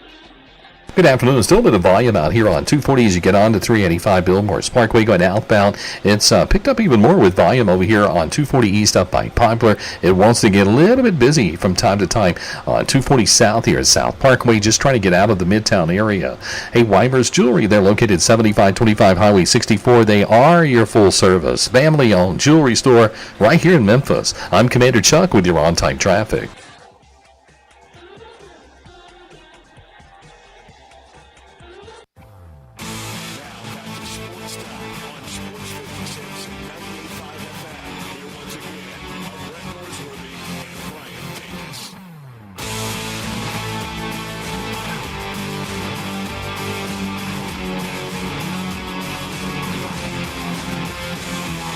Well, Brett, we've got one final in Major League Baseball today. The Cardinals and the Cubs. And the Cubs get them again. 6-3, that final score. Now back-to-back wins for the Cubs. Back-to-back losses for the Cardinals. After last night, felt like, okay, Cardinals are going to win this thing. Just got to get 3 outs. Throw out Helsley out there. The ace. You feel really good. Wrong. Cubs come out in bottom of the 9th inning, score 3 runs, and get the 5-4 win in the bottom of the 9th today, I should say. They make it look a lot easier. Eric Fetty, his first start as a Cardinal, he gives up 5 runs in the 2nd inning, and the Cardinals really never able to come back from that. They lose 6-3. And Brett, we were talking about it. This felt like a big series one way or the other for the Cardinals. You were hoping positively this would be a good, jump start and, continue playing well after you played well against the Texas Rangers and, really start hitting that stride on getting a wild card spot. And now you start it like this with the first 2 games. The Tommy Pham magic quickly wore off. And had a feeling it would. that wasn't really on him last night. That was on Ryan Helsley, I think, almost entirely. Yeah. Even the first out of the inning when he got down 3-0, he battled back and got that leadoff batter out. But it was really shaky. The two at bats by Dansby Swanson, the last one against against the starter for the Cardinals, Sonny Gray, was a phenomenal at bat, and then that at bat, how he worked Helsley and really was just working away, and then got the hit, and great player, and the Cubs get the thrilling win, and it felt like you knew what was coming today. It feels like you know what's coming the rest of the weekend. You can get the brooms out on the north side. Oh, man. Oh, Brett. No, not a sweep. No. And if that happens, Cardinals will leave there on Sunday 56 up, 56 down, and right now they are closer to 10th place than they are to a wild card spot. It's crazy to even think about. It is, and the 3-card monte the front office played with, kind of doing some deals. Let's make them think we're trying. We're not the Tampa Bay Rays. We're not going to wave the white flag. Right. We can trick them again when it should have been everybody this side of Mason Wynn in a deal. Yeah, I knew. Helsley, the big guys. I knew it was gonna backfire when those two guys they got in trade, when they were trying to sell Tommy Pham as he was going to come in and be a big-time contributor for this team. The clubhouse demanded getting him. That's right, yes. How about those stories? Yeah, Derek Gould selling that crap. Yeah, that's when I knew, okay, this isn't going to go well. And then he comes out and hits a grand slam his first game, and everyone's going, okay, Told you. Yeah, okay, just wait. Let's. Yeah. But I've watched a lot of Tommy Pham this year with Chicago, and I watched a lot of Tommy Pham with about 19 teams. Well, yes, he's been around. He has definitely made the rounds. And the Brewers are there to be caught. Sure. But not by St. Louis. No, it's not going to be St. Louis. It's either going to be the Pirates or the Reds, and it looks more like the Pirates because now the Reds kind of starting to go in the wrong direction, and they've got to go up against the Giants. And Blake Snell, who's looked a little better recently. He has. But still has not been the Blake Snell that I think Atlanta has a valid excuse. Sure, yeah. They have Grizzlies-type injuries. Yeah, no, they have injuries like the all Grizzlies over the went through place. this year. And I think this weekend can maybe get right a little bit against the Marlins. But, Marlins have been a little feisty at times in the last couple of weeks. So that's going to be an interesting series. All right, we do all those baseball picks around April 1st. Sure. Let's just pick today. Who do you think will be the National League wildcards? If we gave it to Philadelphia to win the East, the Dodgers to win the West, and Milwaukee in the Central, give me your 3 National League wildcards in no order. Just let's see. I think looking at it right now, I think it will be the Padres. Agreed. The Braves and the Mets. I think Padres, the defending National League champs Arizona, and the Mets. Too many injuries for the Braves. It will catch up with them. Yeah, no, I think it's it will. Caught up with them. It definitely has. I'm not sold still yet on the Diamondbacks. They're playing a lot better. And the Braves will be playing against the Mets and the Phillies. That's 2 really good teams to have to go against. Yeah, no, you're right about that. And, I think the Braves is definitely the toss-up on my list. I think that's the one that I could very easily take them out. I could very easily leave them in because you're right. There are so many injuries, and I think it's going to be too many. But I also think who they still have out there are competitive enough that they can continue to play 500-ish ball and be able to maybe get that 3rd wild card spot at best.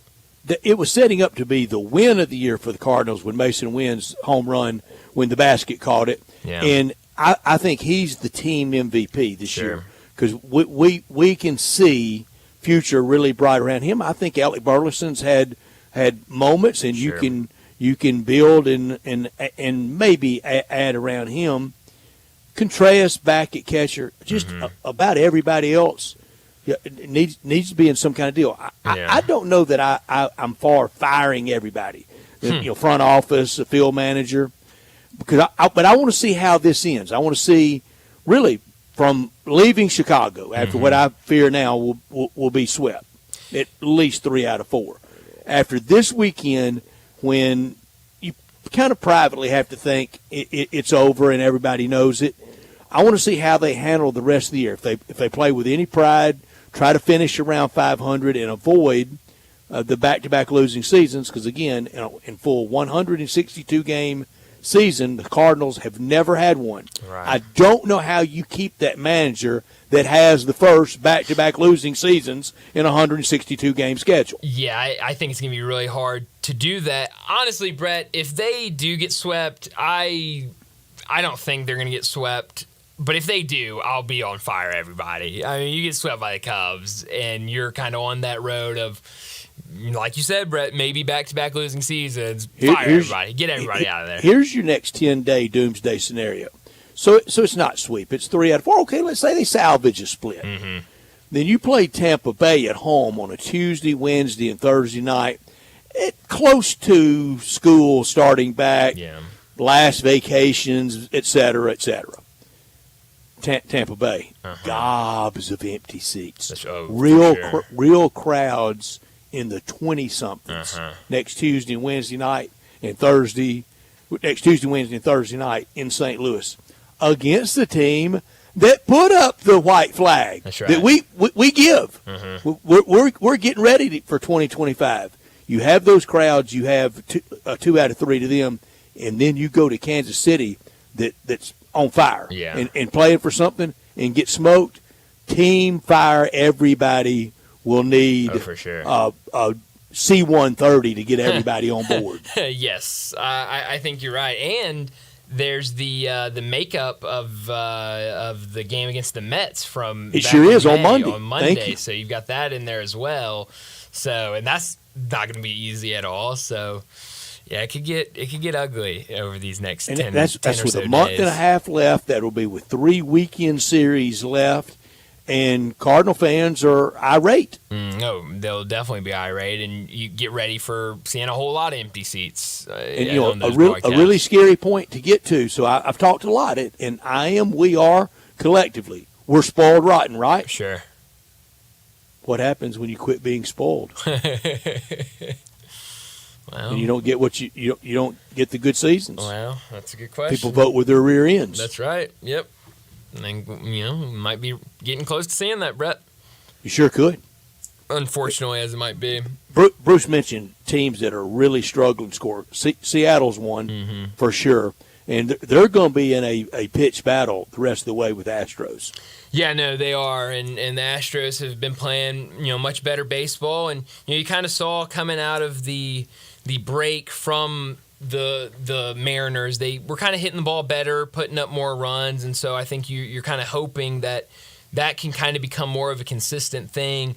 You get Julio Rodriguez back, and maybe he can find some sort of spark towards the end of this season, but it just has not been very good at the plate. This weekend's going to be a big series for them against the Phillies, and we'll see tonight. You've got 2 really interesting pitchers, 2 young pitchers for both these teams, and could be a really good pitching duel. But you're right, that's going to be a race to watch all the rest of the year between the Astros and the Mariners, because it could definitely go either way, and I wouldn't be surprised at all. Everybody around the 110 games played, Mark. At least 50 games, and we're sitting here on August 2nd. We know. 1 month from now, September 2nd, 2 months from now, that's it. Playoffs started. And I want to flag the tape, Connor. This is Brian, get ready for this. Okay. I want to give Rob Manfred credit. Baseball has announced that if the NLCS and the ALCS both end in 5 games, they will move up on the fly the start date for the World Series. Yeah, how about that? For the World Series, something the NBA needs to look at, and I applaud Major League Baseball, Park Avenue, and Rob Manfred for doing that, because time's money. And at that time of year, if you get a Seattle versus Milwaukee World Series, you're in 2 domes. Right. You could play to the 1st of February if you wanted to. Sure. But if you get Yankees. Yankees against it maybe in the National League, Philadelphia. Well, you need to get the games going. Yeah, and baseball is going to do that. And I don't know who initiated. I don't know if Fox drove that or Major League Baseball, but I'm glad to have some common sense. Yeah, I am which too. I think we lack a lot of times. We definitely do. But this is something we talked a lot about back with NBA when we had a week or so of downtime between the conference finals and the actual finals, the NBA finals. So I was glad to see this, and also, you got to think, unless it's two of those big time heavy hitter teams that are in the World Series, this is going to be going on right during college football season, NFL season, and so the football monster. Yes, so I think having eyes on it and then not having to say, okay, we're gonna take a week off and everybody go back to your football and we'll see you in a week. Getting right at it, I think, will definitely be good for Major League Baseball. I love this move. I think, like you said, NBA should do it as well. The NBA needs to look at it. It'd be so fun if Cleveland got in a World Series, but Cleveland on Halloween night could be very cold. Yeah, it could be extremely cold. And that's Browns weather. That's not Cleveland baseball weather. No, that is not baseball weather at all. So I love this move. I saw that earlier, and I think really Cleveland excited. fans would sit out there in a 100% in a sleet storm. They would if they had to in a World It Series. could be below freezing, and they would be out there watching their team play. But I think a really good weekend of matchups today. We got Trick Skubal, his first game with Detroit since not being traded at the deadline. Did you see my compliment of Rob Manfred coming? I did not, no, and I was wondering where it was going until when you brought it up, and I was like, oh, okay, that makes sense. But before then, I had no idea where it was going at all. But should be a really fun weekend of baseball. Good slate tonight with some really good pitching matchups as well. So we'll definitely be keeping an eye on all of those matchups. So let's go ahead and get to a break. And when we come back, it'll be time for Big Number of the Day. Add a little fun to your lunch break.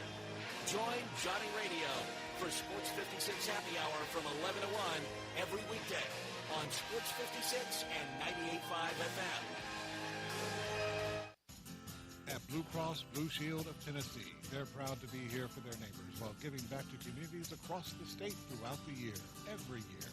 This month, they're honored to stand alongside 1,600 dedicated volunteers as they make this year's annual FedEx St. Jude Golf Tournament fundraiser a resounding success. Giving back to St. Jude's Children's Research Hospital, which helps treat and defeat childhood cancer, is a meaningful effort that is very close to their hearts. This year, their goal is to reach $3 million in donations for kids at St. Jude's, and they couldn't do it without the support of their amazing volunteers. To all the participants, thank you for being a part of this most important endeavor to lift up so many families across the state from right here in Memphis, Tennessee. To read more about Team Blue volunteers, Blue Cross Blue Shield of Tennessee, Healthy Places, and other ways they're devoted to helping our communities, please visit bcbst.com. They can't get that Central Barbecue location on Central back open soon enough. It's still going to be a little while. They do things right at Central Barbecue. That's why every location is so unique. I know, but there's a lot of different Central Barbecue locations, but I miss the OG, the Central Barbecue on Central. It's going to be completely different. Well, not completely. Yeah, when the Central Barbecue location on Central reopens, it'll be bigger, nicer, more streamlined. But still on Central. That's about the only thing. For the time being, until they tell us different, you can't go wrong with any of the Central Barbecue locations. I think we've broken a record for saying Central Barbecue the most times in a Central Barbecue commercial. Hi, this is Troy Fiveash, owner of Fiveash Roofing. In these uncertain economic times, there are so many things as a contractor and a business owner that I cannot control. The rising cost of materials, not to mention fuel and transportation costs. In the last 2 years, shingle prices have almost doubled, and commercial materials have doubled. And I don't have to tell you what fuel costs these days. But you know what I can control? How much markup I put on a project. I have always prided myself in knowing I never gouge a customer. But in an effort to ensure my crews have work and my customers are being treated fairly, I have lowered my profit margin, hoping to give you a price you can live with and keeping my crews busy. So if you need a roof or gutters, please give us a call. Five Ash Roofing, fair, honest, and ethical. Five Ash Roofing, a proud sponsor of Tiger Athletics and a member of the Tigers home team. 367-0050 or memphisroofer.com. 367-0050 or memphisroofer.com.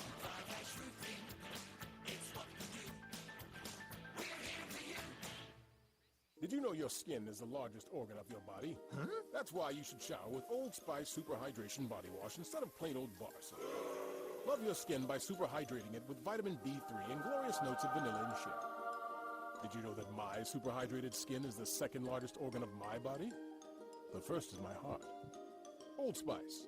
Men have skin too. Old Spice Superhydration Body Wash. 24/7 renewing moisture. With daily use. I think a lot about golf, and when I think golf, I think Miramichi. Did you know Miramichi Golf Course offers membership? It's a great way to play more golf for less out of pocket. Their memberships run for $300 a month plus tax, and that includes unlimited rounds and range balls, no extra card fees, priority tee time booking, and discounts in the pro shop. Oh, by the way, there's no initiation fee. Miramichi green fees, they'll allow you to choose the right rate at the right time on the right day for your needs. If morning tee times are more important, you can book up to 14 days ahead of time to reserve your spot. If rate is more important to you, there are discounted evening rates available that you can choose from. You'll find the lowest rates on Tuesday through Thursday afternoons. Sometimes you just need to escape the hustle and bustle of life. Miramichi Golf Course provides just the right place to solve that need. The name Miramichi means place of happy retreat. When you need a quiet, peaceful round of golf, please make your way to Miramichi. Back to Sports Time on Sports 56 and 98.5 FM. Here once again are Brett Norsworthy and Brian Davis.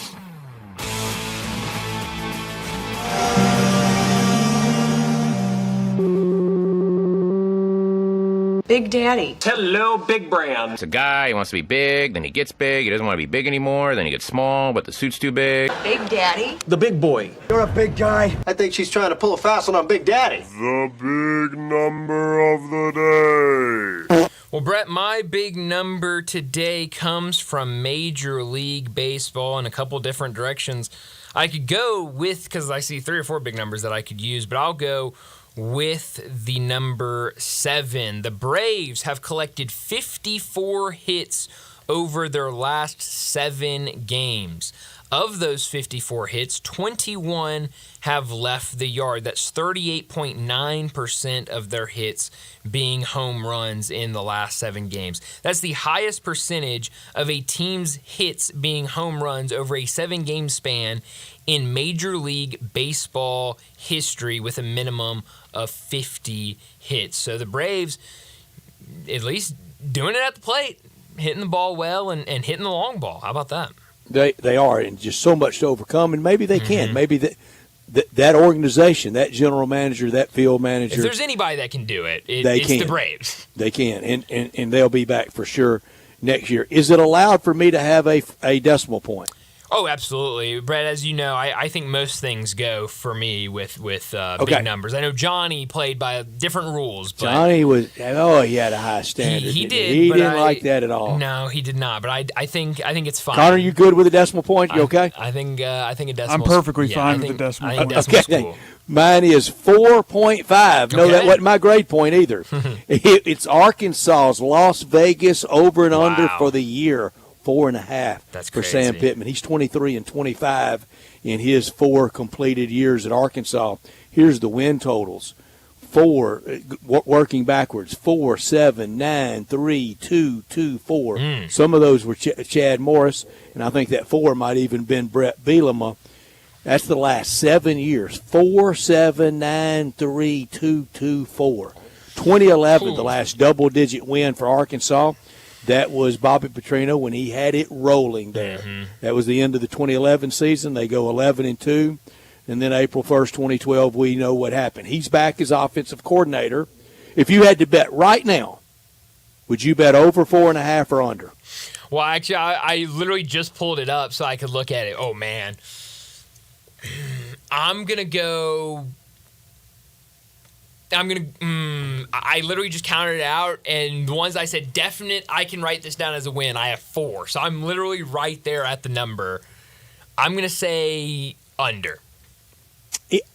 It's an easy over for me. Okay. Here's my debate with Arkansas, and we will pick Arkansas wins and losses on what date? I've got that somewhere really close by. We will pick Arkansas season wins and losses at 5:30 on Thursday, August 29th. Set the alarms, That's okay? Right, yes. I know everybody's ready for that. Of course. And we'll be ready for that. I'm at 6-6 now. The debate for me is to go 1 up. I'm not going 2. I'm not going to 8. I would go to 5 before I went to 8. Sure. And but I'm closer, I think, to 5 than I am to 4. But I'm at 6-6. Here, everybody talks about Florida's last 4 games, and it's 5 games, and it's 5 straight weeks for the Gators of in the cocktail party against Georgia, at Austin against Texas, in Gainesville against LSU, in Gainesville against Ole Miss, and the state championship game in Tallahassee against FSU. Arkansas, they have an open date, and they have a non-conference game next to last week of the year against Louisiana Tech. But before that, they have Ole Miss on November 2nd, that open date, Texas in Fayetteville, a lot of emotion around that, Louisiana Tech in Fayetteville, and Mizzou in Columbia. I don't know I've got to win over Louisiana Tech. Yeah. I don't know which one, Ole Miss at Fayetteville, Texas at Fayetteville, or Mizzou at Columbia, but Arkansas will win one of those. Okay. I don't know which one. Be a big upset, whichever one it is. All 3 of those would be a huge What upset. they did to Sark in Texas the last time they played them in 2021, that 9-win year for Sam Pittman. Ole Miss has only won in Fayetteville 2 times since Arkansas's joined the SEC. Wow. That's crazy. I did not know that. 2000 and 2008. Wow. Okay. I like where your head's at, Brett. Mizzou at Columbia. Where's Mizzou's head? Are they playoff bound? Are they to heck with this? That's another great question because the season goes sideways for them. What are they really playing for and at the end of the what's season? Arkansas's dynamic?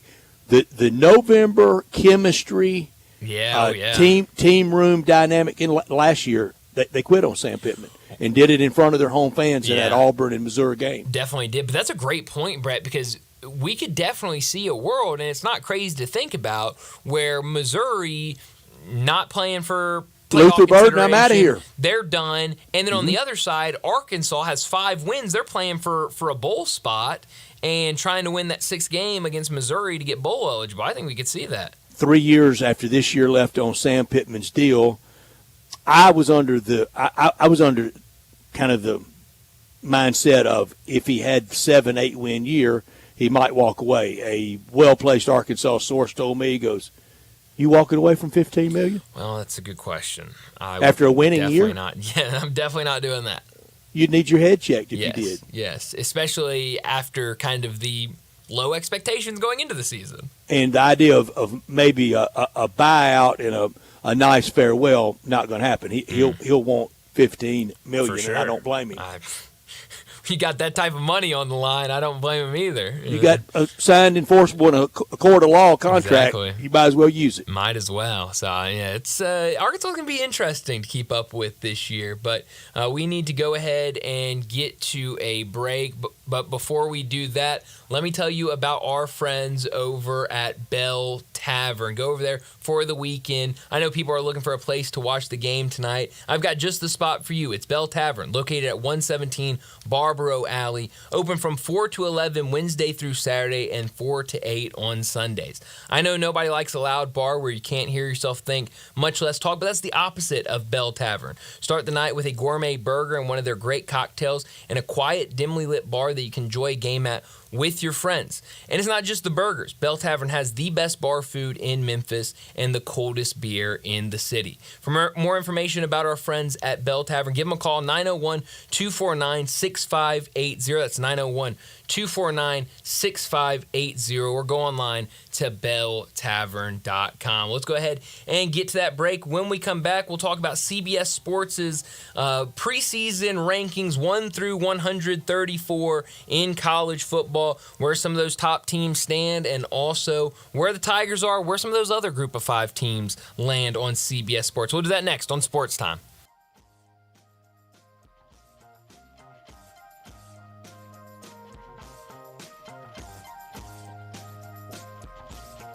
When you think about insurance and you want great value without sacrificing great service, I want you to think one place: the Eflin Insurance and the entire Eflin Insurance team. Matt and his group of professionals will access 10 leading companies to find the right home and auto program that fits your budget and your absolute needs. The Eflin Insurance team, the number 386-GER, 386-4777.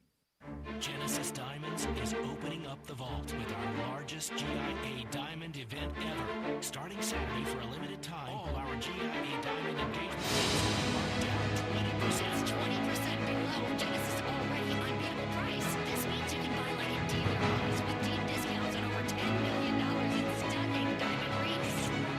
So, and our GIA Diamond Engagement Ring carries a 20-year fall shapes too. There's ornaments, ring cuts, cushion cuts, parachutes, and more cuts. Princess cuts. All Genesis diamonds are handmade. Come straight from the diamond cutters that are rated by the GIA, the most prestigious gem cutting in the world. Genesis everyday prices are unbeatable.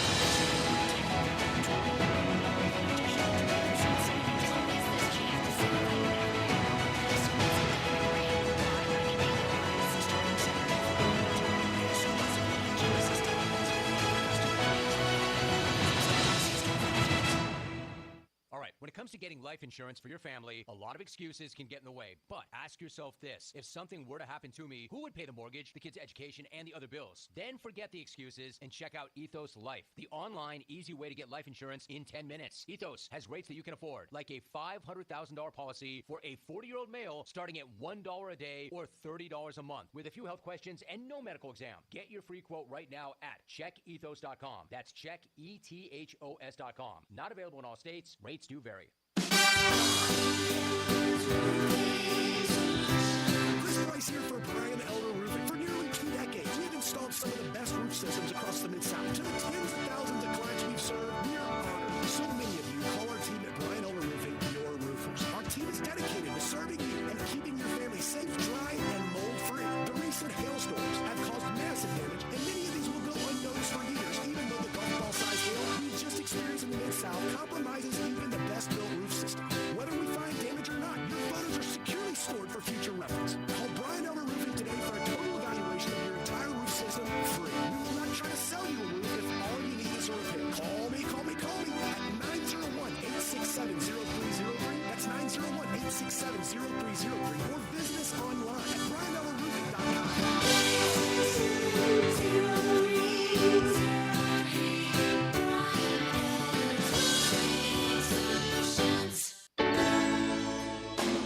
Listen each and every Sunday morning at 10 a.m. and join Ottawa Presbyterian Church for worship.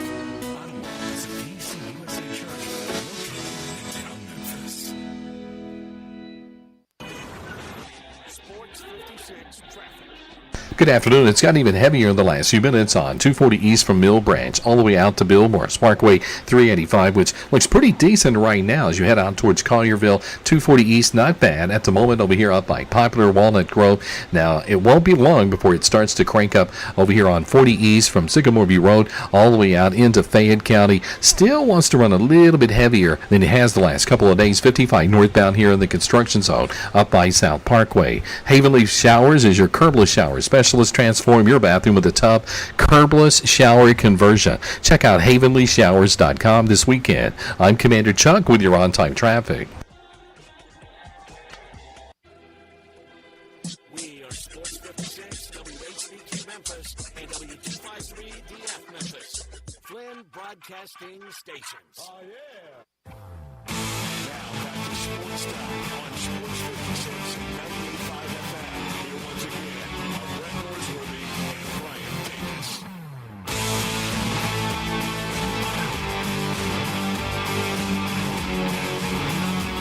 Well, Brett, I know we're going to get to this list over on CBS Sports. They ranked 1 through 134, the CBS Sports rankings for college football ahead of the season. But I just saw this on Twitter. I wanted to bring this up. Baylor football just posted pictures from practice where they have coaches. We talk so much about some coaches are really embracing NIL and proud of what they're doing. Other coaches seem a little embarrassed about it. Other coaches don't want to really talk about it. It's very, very strange where we're at with NIL. Baylor football, coaches during practice wearing shirts that say in big, bold letters, "We pay players," with the Baylor logo right under it. I love it. That's great. I don't know why we're still kind of, some are in the shadows. I mean, unless they know something, they got a heads up from from their administration that there's going to be a big reversal of this, and if you paid out, you're going on the death penalty. It's not standing up in any court. No, and I mean, imagine, Brett, if we had a turnaround like that. I mean, How many teams would be left standing in college football? It'd be like 3 of them, 4 of them maybe that are left standing that didn't pay players during the era of NIL. I mean, everybody's paying players. Embrace it. It's the new age of college football. It's not happening. No. And so you better. You're going to get left in the dust. Exactly. You're 100% right. So I love that. Seeing that. All right, Brett, you pointed this out to me. You sent me this the other day.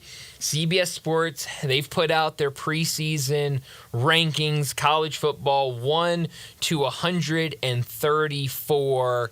I'll just run through the top. Don't threaten the audience with going through all 134. Yeah, I'm going to start 134. We got, we're not going to do that to them. No. I'm just going to do top 10 right now. We can talk about that, and we can obviously go from there. So Utah, number 10. Michigan, number 9. Notre Dame comes in at number 8. 7, Penn State. 6, Ole Miss.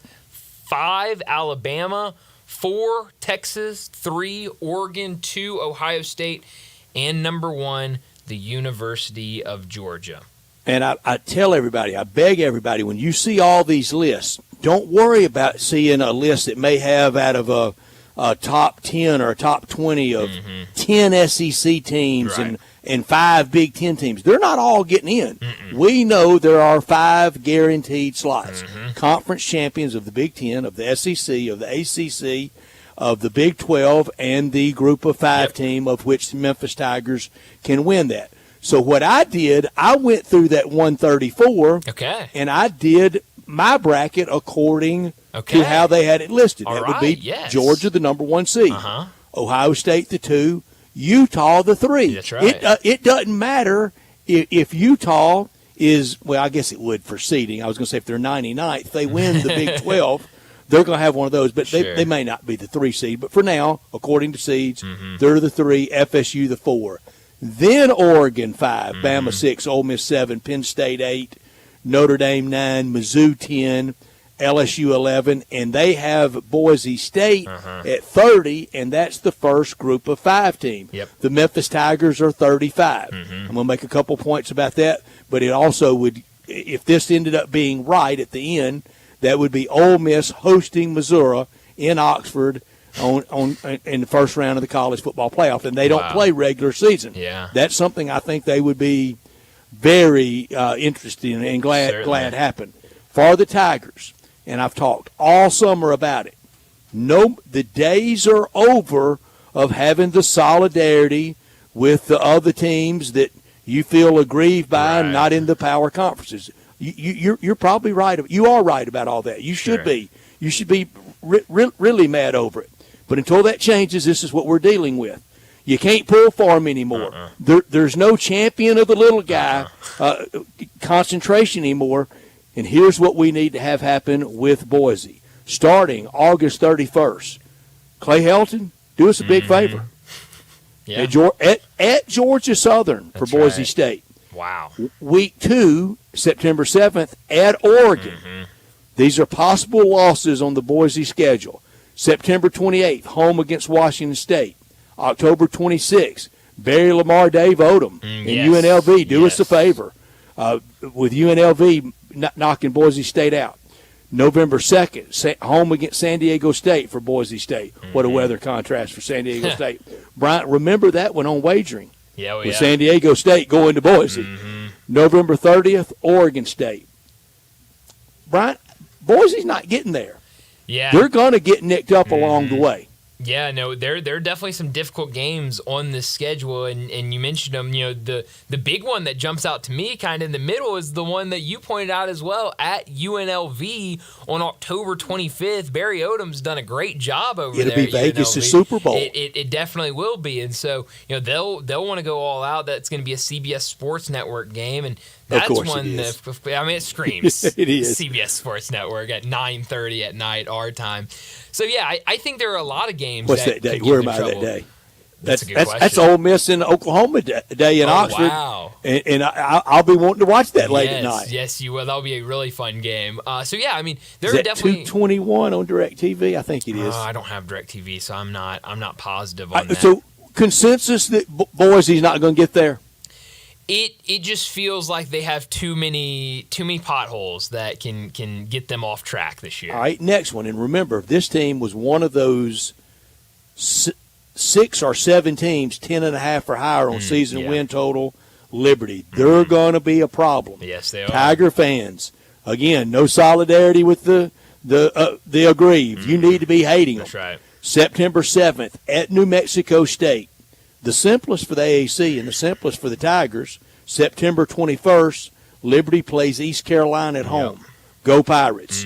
September 28th at Appalachian State. That's a league game for them. That's a Sun Belt game. So in Appalachian State's going to be the next team I get to. That one of them is going to lose. October 30th, Rich Rod in Jacksonville State, but it's at home for Liberty, and also at home on November 23rd, Western Kentucky. I think there are 2 losses in there, and 2 would eliminate them. 2 would definitely eliminate them. I don't know. I mean, they have got a very easy schedule this year. I've seen a lot of people rank them the easiest schedule in college football. They bring back their all-star quarterback that a lot of people thought was going to enter the transfer portal. They got a really good running back. So, I mean, this is definitely the team that I look at and go, and we've asked some guests of, well, what happens if Liberty's sitting there undefeated, but you look at the strength of schedule, they have the easiest strength of schedule in the country, and Memphis is sitting there with 1 loss, maybe 2 losses. I mean, what's the committee going to do with that? And I've kind of received different answers from different people, but Liberty's definitely the one that I look at, especially after what happened last year. You think anybody really knows? Of what do you mean? Of what the committee's Oh, no, nobody knows. No. And that's the big question, because last year, Liberty was so fun to watch during the regular season. You go, oh, man, this Liberty team could give Oregon some trouble in the New Year's Six bowl game. And, I mean, that game was over before it even started. So, and I think that's going to, Didn't Liberty get ahead, though, to start the game? Yeah, I think they might have scored first. I think they did. And then it was really over. It was really over. But I think, right, so I don't have them as off the scene as Boise State. Right. Now, the easiest path for the Tigers, the easiest math is the hardest task. Sure.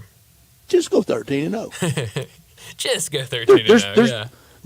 If the Tigers are 12-0 on that Friday night and hosting in the AAC championship game, then that Saturday will be one of the parties of all time. Oh, absolutely. That game, and you're going to have cameras out at places like we do on Selection Sunday for basketball to get that team room reaction.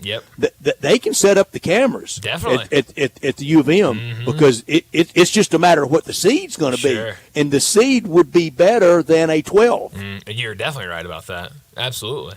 All right, Appalachian State, September 7th at Clemson. Man, September I have not 14th. Looked at App State's schedule. Let's see. September 14th at East Carolina. Okay. Come on, East Carolina. East Carolina could be our best friend this year. Who knew Tiger fans would almost have to join the the big pirate club or whatever they're doing? That's your thing. You say we can't cheer anymore for the other little guys.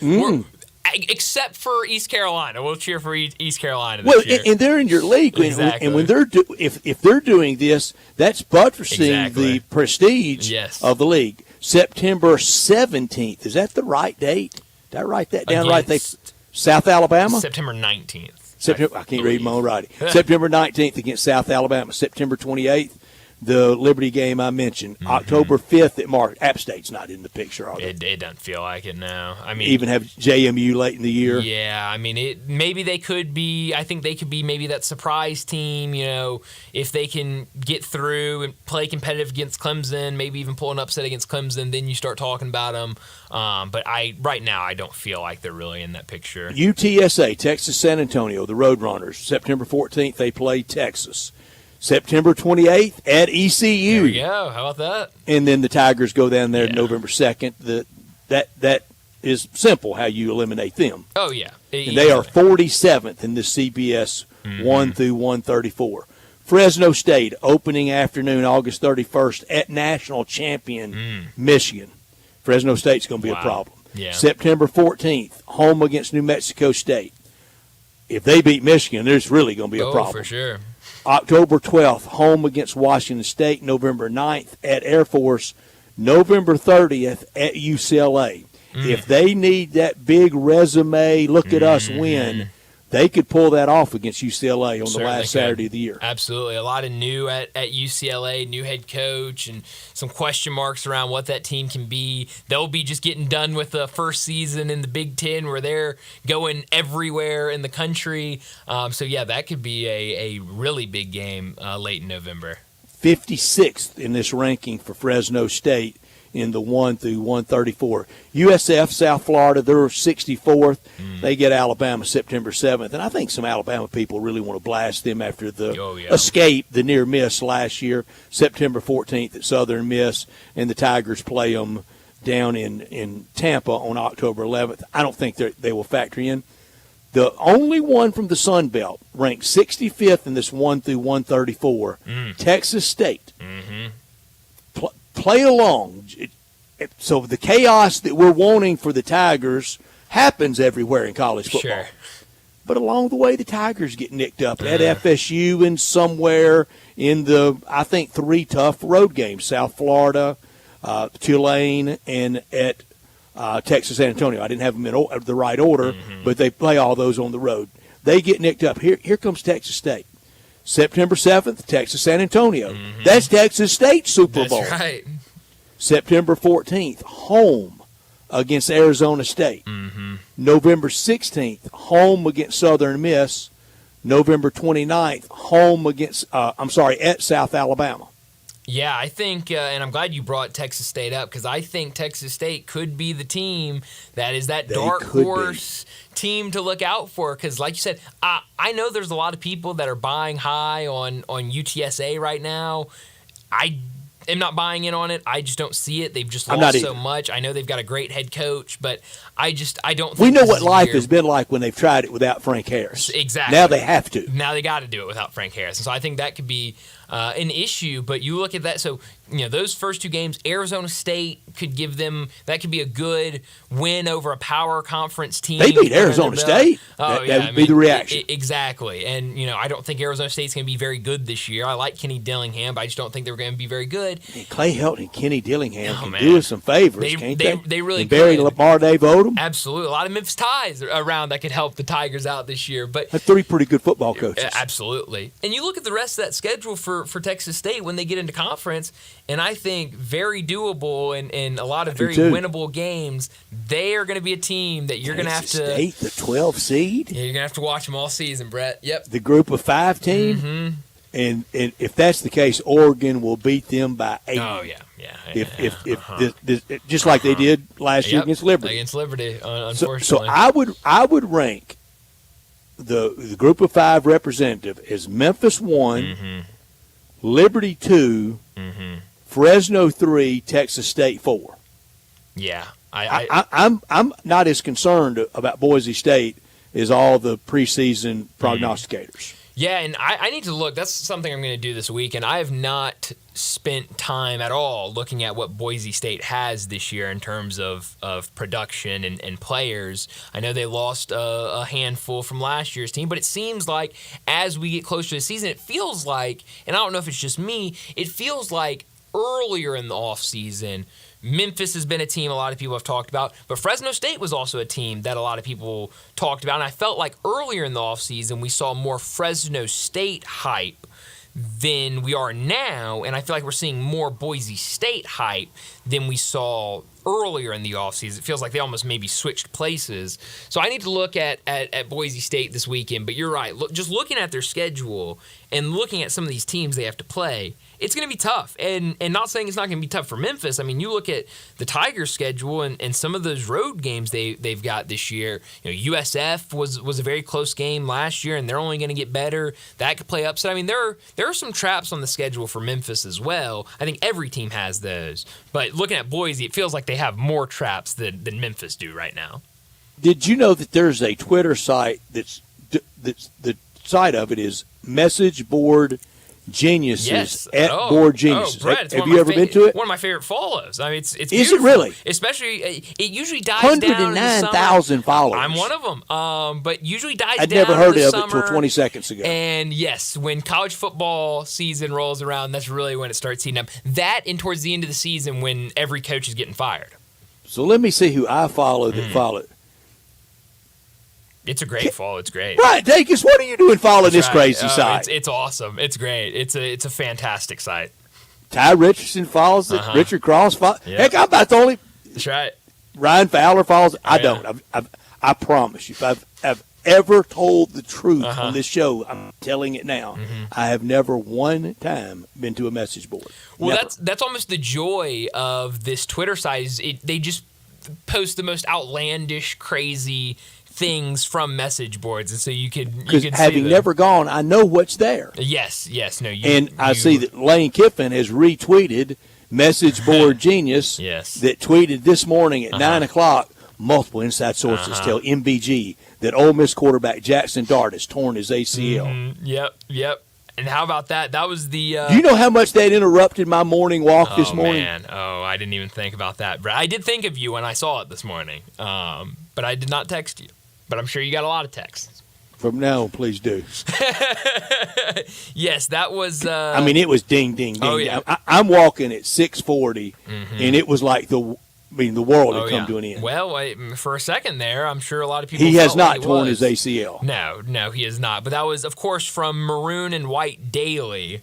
Wonder who that is? What message board that is? Maroon and White Daily. Yeah, no. A&M. I think so. Yes, that's right. But my favorite part of this is Temple. Could be. Temple's maroon and white. That's right. That's a good guess. No, I think not a more true statement than than a few years ago. My buddy Ben Garrett at Ole Miss Spirit, and he was adamant about it. It's the same way. If you want to know everything going on inside the Ole Miss program, just go to Mississippi State Twitter. If you want to know everything going on inside the state program, just go to Ole Miss Twitter. That's right. Yes. Everybody's got a cousin that's got a great connection that's inside the athletics department. Well, you know what the connection was for this rumor that went around this morning? I don't. So it was some person on this Mississippi State message board, and it said, "I've received 3 text messages from some buddies this morning asking if I've heard Jackson Dart tore his ACL. I haven't heard it from anyone that would know for sure, but it's weird. One of them that texted me roomed with a student trainer for 2 years back in college. I don't know if that's who he heard it from or not." So, of course, this person roomed with a trainer who knows somebody. But the best part of it, Brett, so Message Board Genius tweets that out at 9 o'clock this morning, and a lot of people kind of start talking, well, what's going on? A couple hours later, at 10:46 a.m., Ole Miss football official Twitter site tweets out, "Always putting in work at Jackson Dart," with a picture of Jackson Dart at practice throwing a pass. So that, and then the breakdown, like it's the Zapruder film. Was that really today, or was that a picture taken a few weeks ago? Look how the sun is setting against they're trying to hide against the wall behind it. Yes, always trying to hide stuff and pull up old pictures. Yes, no, I didn't even think to look to the comments, and then the enthusiasm, the glee of he might be hurt. Crazy, yes. No, those were the message board ones I did not want to read, because you're right, it is very strange. That's why I've never been to one. Oh, good for you. No, the message boards are they're a Do you ever read place. the comment section in newspaper after a newspaper story online anymore? No, or at all? Do they run them like they used to? I read them long enough to know that it was all garbage and quit reading it. I think they do still have a in the comment late section. 90s. Oh, yeah, I think it's still there, but I know what they're going to say. Yeah, I can't say I have read those comments, but I guess good thing I don't. Maybe keep like that. Back to the Tigers and this 1 through 134 again. The easiest math is the hardest task. That 12-1 and champions of the AAC are 13-0, then that makes Selection Sunday. I would say, boy, we got to get closer to it. Certainly football. Oh yeah, biggest day in Tiger football history. Absolutely, 100%. For the department, if we got there, if we got to that Sunday and it was just 12-1, and you probably going to be the 12 or the 11. Yeah. And I think at 12-1, you're not slam dunk just 12. Right. Because let me see what the big not Big 12, because they're going to have the automatic slot. But let me see if it's a 2 or 3 loss team in front of you. Anyway, but 13-0. Would that be bigger than playing in the finals 2 times in basketball? Or you got to get to action to top it? I think you might have to get to action, but I think there's an argument to be made because of much smaller, only 12 teams. You only have one spot. It's a lot of teams fighting for one spot. If I've said if a bunch of times. Tigers do that, and they do it on that Friday night. That game would end at 10. That next 36 hours would be a national commercial. Memphis is because all those games, all those conference championship games, the next day, Memphis is in. They know they're somewhere in, and so-and-so's trying to get in the Big 12 conference or whatever. It would be a commercial that you could never pay for. I didn't even think about that, but you're absolutely right. With where the American championship is set, you've got all day that next day where you're going to be talking every about game, every announcer. We know Memphis has got a spot tomorrow morning when it comes out. Yes, and then that next day on Sunday when we're kind of wondering who are the other teams. Well, we know Memphis is right there. They locked it up on Friday. That's going to be fun. That's going to be a lot of fun. And I'm going to be with people that would be outraged at a seeding that's anything double digits or up if that scenario played out. Sure. I'll be with you. Yeah. I mean, 9 or 8 at worst. Yeah. 8's hosting. Yeah, you're right about that. Yeah. That's fun. I mean, the ideas of what it could be are fun to think about. I'm just ready for the season to get out there and see what this team looks like. Because I'll be honest, Brett, we talked about it yesterday with Greg. The closer we get to the season, the more and more excited I get, not about this offense. I think we know what we've got with the offense. I'm getting more excited about this defense. I'm with you. Yeah. I'm with you. I'm getting excited about the guys with the hand down in a stance. Yeah, so I'm ready to see this team in action, and it's also been fun, keeping up with the stadium renovations, and they've got those live streams going. So a lot of stuff going on with Press the box Tigers looks right lonely, now. doesn't it? It's on an island by itself, Brett. When does it come literally. down? I'm ready it's gotta to be see soon. I think I actually saw somebody post a picture that they're working on the back of the press box, so trying to start tearing some of that stuff down. So maybe next week. Come down. Well, yeah, you gotta be careful with the press box that old. But let's go ahead and get to a break, and when we come back, we'll talk about what's trending. Join the voice of the Tigers, Dave Woloshin, for Wolo and Friends. Weekday mornings from 10 to 11 here on Sports 56 and 98.5 FM. Guns, and more guns. Over 700 firearms in stock. Home defense guns, old guns, new guns, used guns, big guns, little guns. Every gun you can think of, Classic Arms has them. All brands like Glock, Sig, Colt, Ruger, Smith & Wesson, Browning, Beretta, Benelli, Remington, Winchester, and more. Guaranteed lowest prices in town. Only gun importer in the Mid-South. Free gun inspections and appraisals and free bore sighting for the upcoming deer season. Shop online at ClassicArmsOfMemphis.com or visit Classic Arms at 1740 Germantown Parkway behind Quirky's Barbecue in Cordova. Hi, this is Troy Fiveash, owner of Fiveash Roofing. In these uncertain economic times, there are so many things as a contractor and a business owner that I cannot control. The rising cost of materials, not to mention fuel and transportation costs. In the last 2 years, shingle prices have almost doubled, and commercial materials have doubled. And I don't have to tell you what fuel costs these days. But you know what I can control? How much markup I put on a project. I have always prided myself in knowing I never gouge a customer. But in an effort to ensure my crews have work and my customers are being treated fairly, I have lowered my profit margin, hoping to give you a price you can live with and keeping my crews busy. So if you need a roof or gutters, please give us a call. Five Ash Roofing, fair, honest, and ethical. Five Ash Roofing, a proud sponsor of Tiger Athletics and a member of the Tigers home team. 367-0050 or MemphisRoofer.com. 367-0050 or MemphisRoofer.com.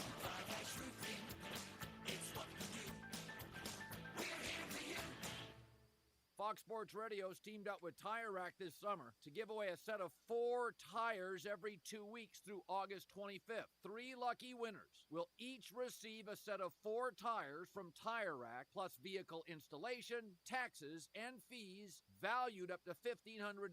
To To get all the info and official rules, visit foxsportsradio.com. Make sure to enter daily for your chance to win. Furnished by Tire Rack.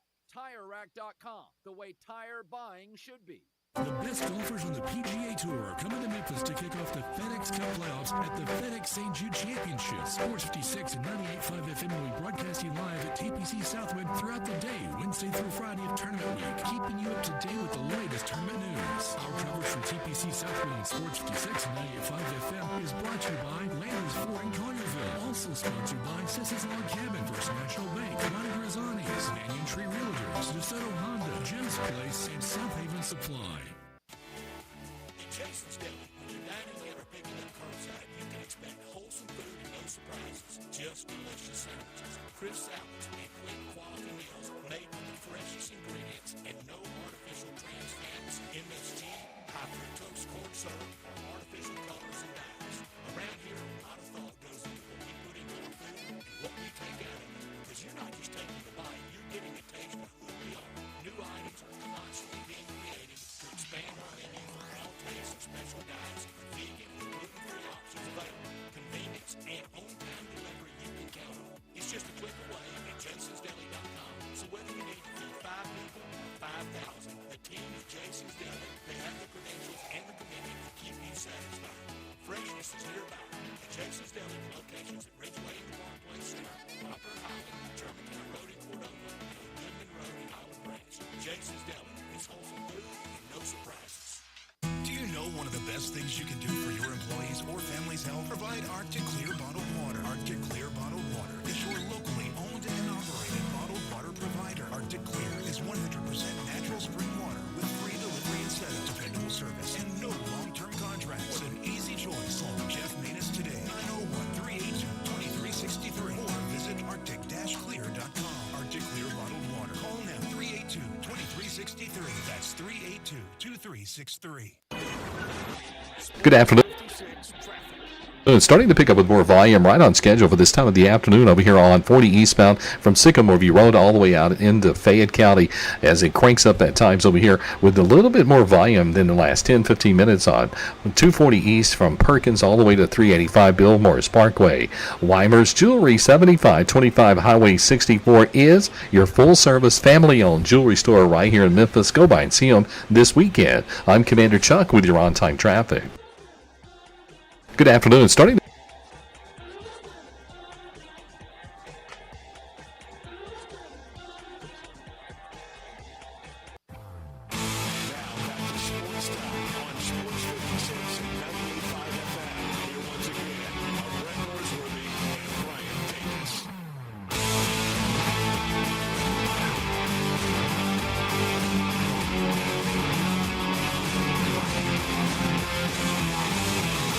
Welcome back into Sports Time. Brian and Brett with you as we got a little bit less than 30 minutes left in today's show. And Connor. And Connor's with us, I guess. Be nice. Yeah. Be nice. Brett, I brought up something. He controls the buttons. You have to be nice. I guess you're right. That's a fair point. I brought up something earlier with Bruce when he joined us that we have not had a chance to talk about.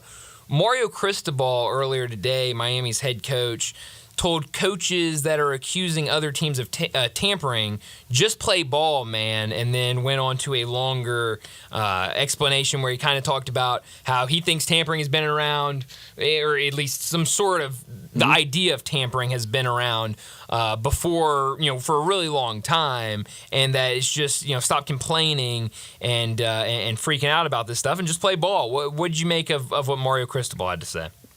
Easy to say when you're sitting in one of the places that probably one of the tamperers. Yes. And it has been going on. Just because something has gone on for a long time doesn't make it right. That's a good point. It's a very good point. And Mario Cristobal, just move on, nothing to see here. Again, easy setting it, that kind of one of those pristine programs. Do you think he was talking to Ryan Silverfield?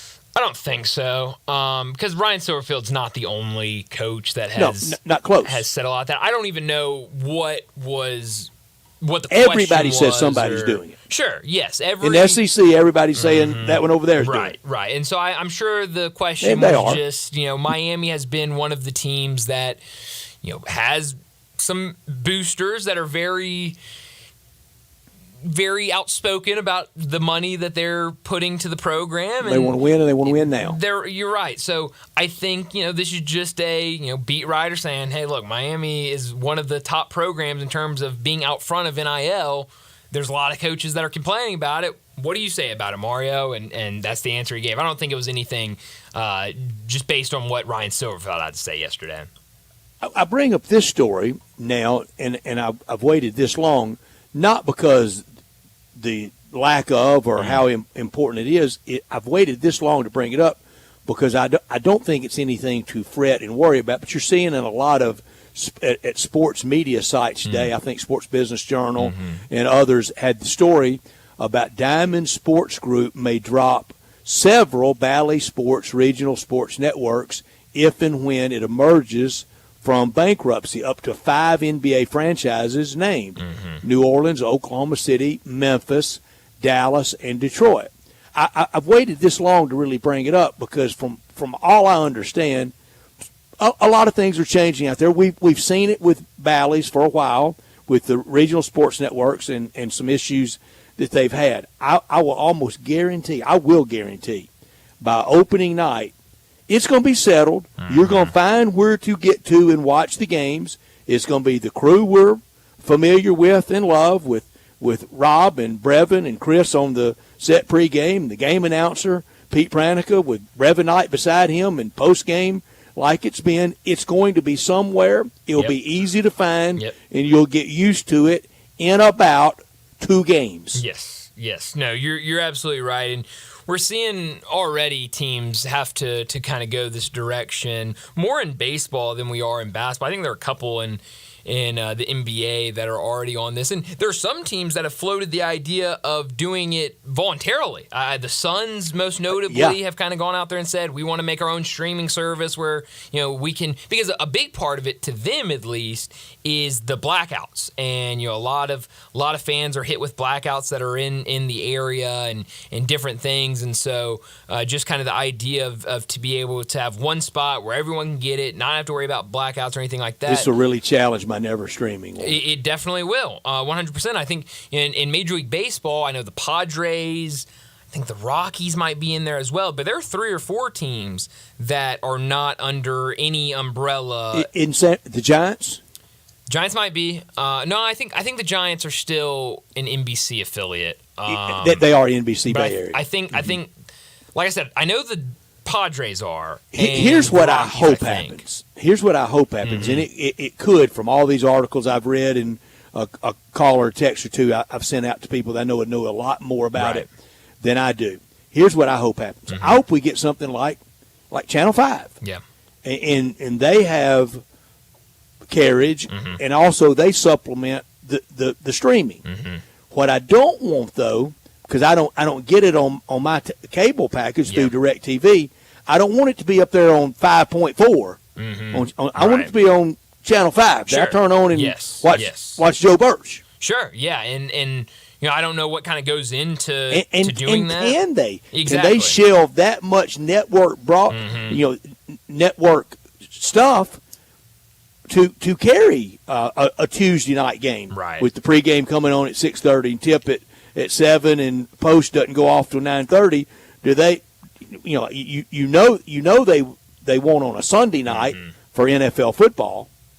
Yeah, no, they definitely won't. And so I just don't know what kind of goes into that. And here's the thing, Brett. I found the list of teams that I think are in the same situation with Major League Baseball, and it's the Padres, the Rockies, and the Diamondbacks. So, I mean, maybe I know our buddy David Brandt is out there in Arizona. We might want to reach out to him and ask him what it looks like out there. I don't know if that's for sure or not, but I just know that both – I know the Padres are doing it. I know the Rockies are too. And then I see on here it says buy dbacks.tv to watch the Diamondbacks. And so I think they might be there as well. Would cost if you had a mix of Channel 5, maybe even if they had to do it on the 5.2, but you had the streaming availability. I wonder what it would cost. Yeah, it's a good question. I have no idea. And wonder what their rights fee would be. I wonder what their cost with the Grizzlies. But it'll get settled, and I think just about anybody with a brain will be able to find it.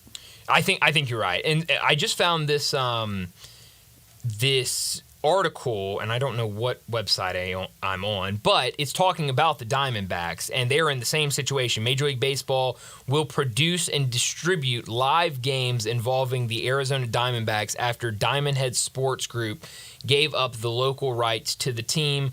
The league will broadcast games on a dedicated MLB Arizona Diamondbacks linear cable channel and satellite television providers Comcast, Cox, DirecTV, and Spectrum, as well as via the DirecTV Stream and Fubo multi-channel video program distributor platforms. It goes on to say you can also get on MLB.tv, and then later it says, I thought that was saying how much the buyout was, but I'm curious. It doesn't say on here how much that package was for viewers. That's what I was kind of looking for, is how much it was costing viewers to just watch the Diamondbacks. I wonder if a team, if they had to, in some of these cases, we may get up to approaching opening night before some of this gets resolved. Yeah. We've had that with some Major League Baseball local radio affiliates. The Oakland A's are almost always a day or two into the season, sometimes a decision. But I wonder if a team like the Grizzlies, with the capability, maybe through Grind City Media, if they could go out and more of a radio thing and buy their time. Yeah, that's a good question. I'm not positive. Go to Fox 13. Yeah. Go to any of them, ABC 24, Channel 3, Channel 5, any of them, and say, I just don't know. Sure. We'll have to find out more. Yeah, and that's the thing, is it's still very early with this. Like you said, I saw kind of those same stories going around last night, and so I think we're still very early on this, and I think a lot of questions out there. There's two stories you knew about before I did. You knew about Dart's injury that wasn't an injury, and you knew about this, and I didn't get a heads up on either one of them from you. Thanks, Brian. Well, Brett, I saw it in passing last night. You didn't want to bother me. The Diamond Head Sports I saw in passing. The other one I saw right before John's show got started. And Brett, as you know, you can't multitask, especially early in John's show. It's hitting the fan. It definitely is. So I had to get locked in, make sure John was good. Yes, yes. But the other one would suffice as well. Yes. For John's show. I can't say that one. No, you can't. Well, I can, but I won't be back Monday if I do. That's exactly right. But I think one thing I know for a fact is that whatever happens, and you said this just a minute ago, whatever happens, we'll be able to find Grizzly games somewhere, and it will be the same great team that we know and love on those games. And don't freak. I mean, it will get resolved. Yes. And have I hope a easy conclusion. Sure. No, I think we're looking at something TV very has really easily. changed, hasn't it? It's constantly changing, Brett, and you really don't know what it may have changed more than college sports has changed in the last 5 years. Well, might have. You might be right on that. The old day of 3, 5, 10, and 13 are long since over. Well, heck, my family has DirecTV Stream, which is it's all streaming, and we have a Roku, and we have the DirecTV Stream app, and you just go on there, log into your account, and it's got television. And, I mean, they're constantly adding Supported channels. by Wi-Fi. Exactly. So you got to have Wi-Fi to use it. But, I mean, they're constantly adding channels and updating things, and it's weird where kind of television is right now.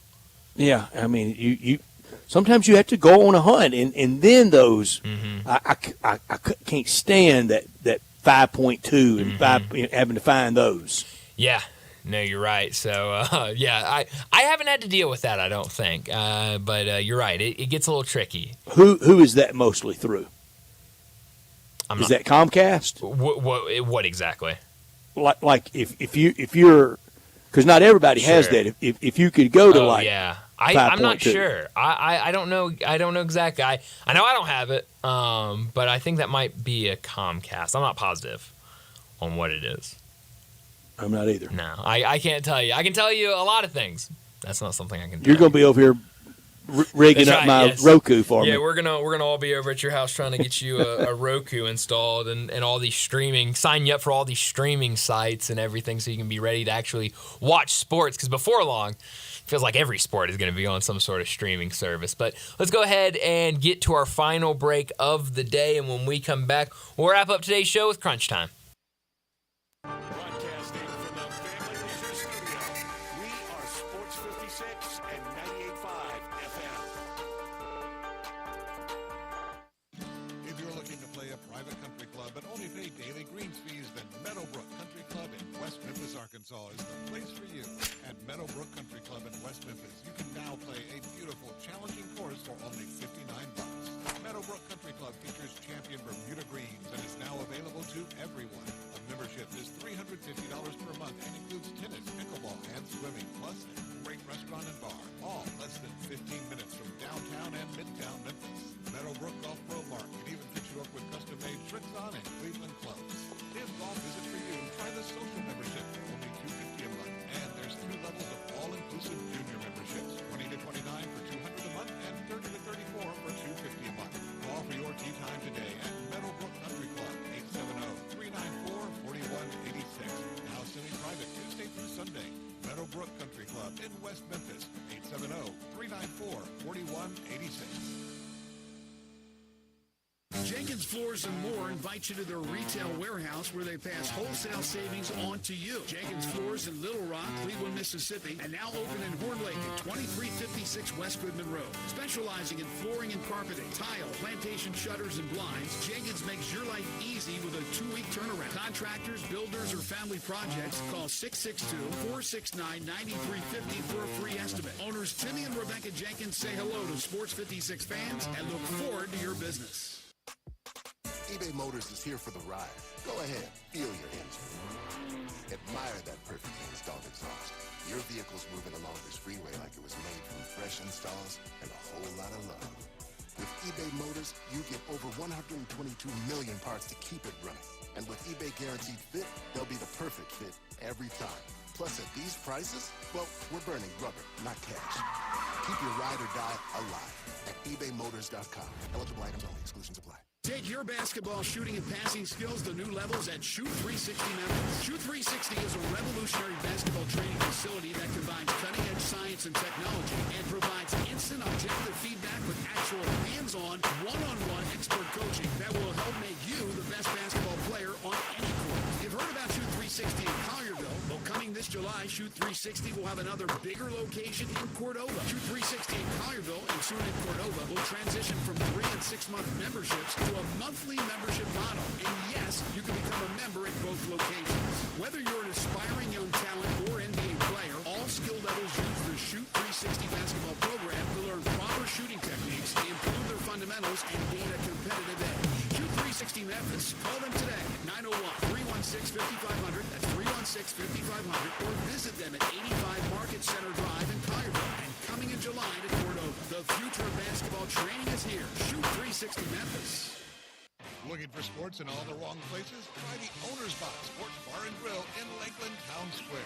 Fun, friendly, exciting, and comfortable with wall-to-wall TVs for all your favorite games, 24 taps for all your favorite beers, including NA and local craft beers, and an in-front-of-the-wall full bar for all your other favorite beverages, including a full wine list. And in an upscale menu, patio seating, daily specials, and events, and you found all your sports in the one right place. The Owner's Box Sports Bar and Grill in Lakeland Town Square, Highway 70.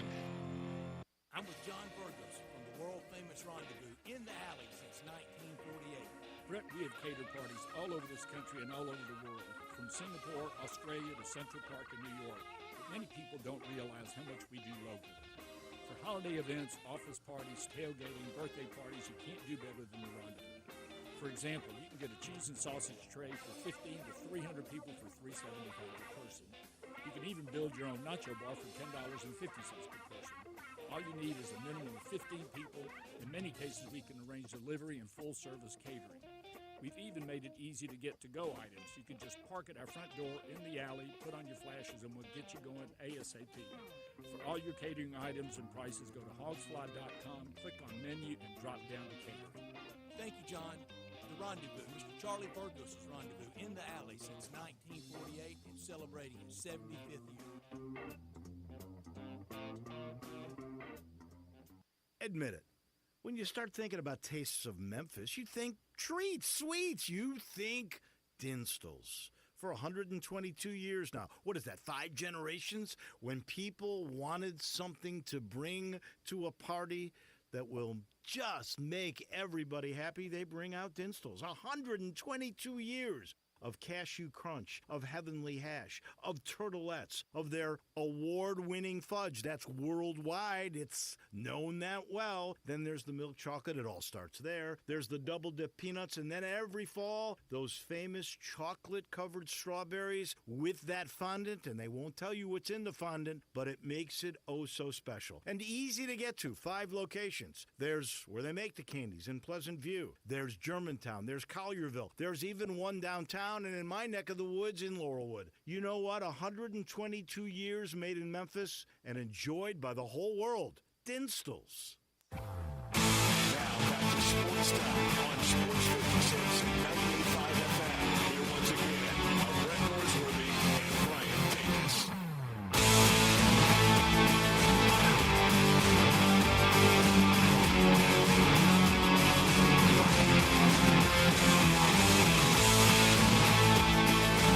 Pretty cool, and we're just getting started, so.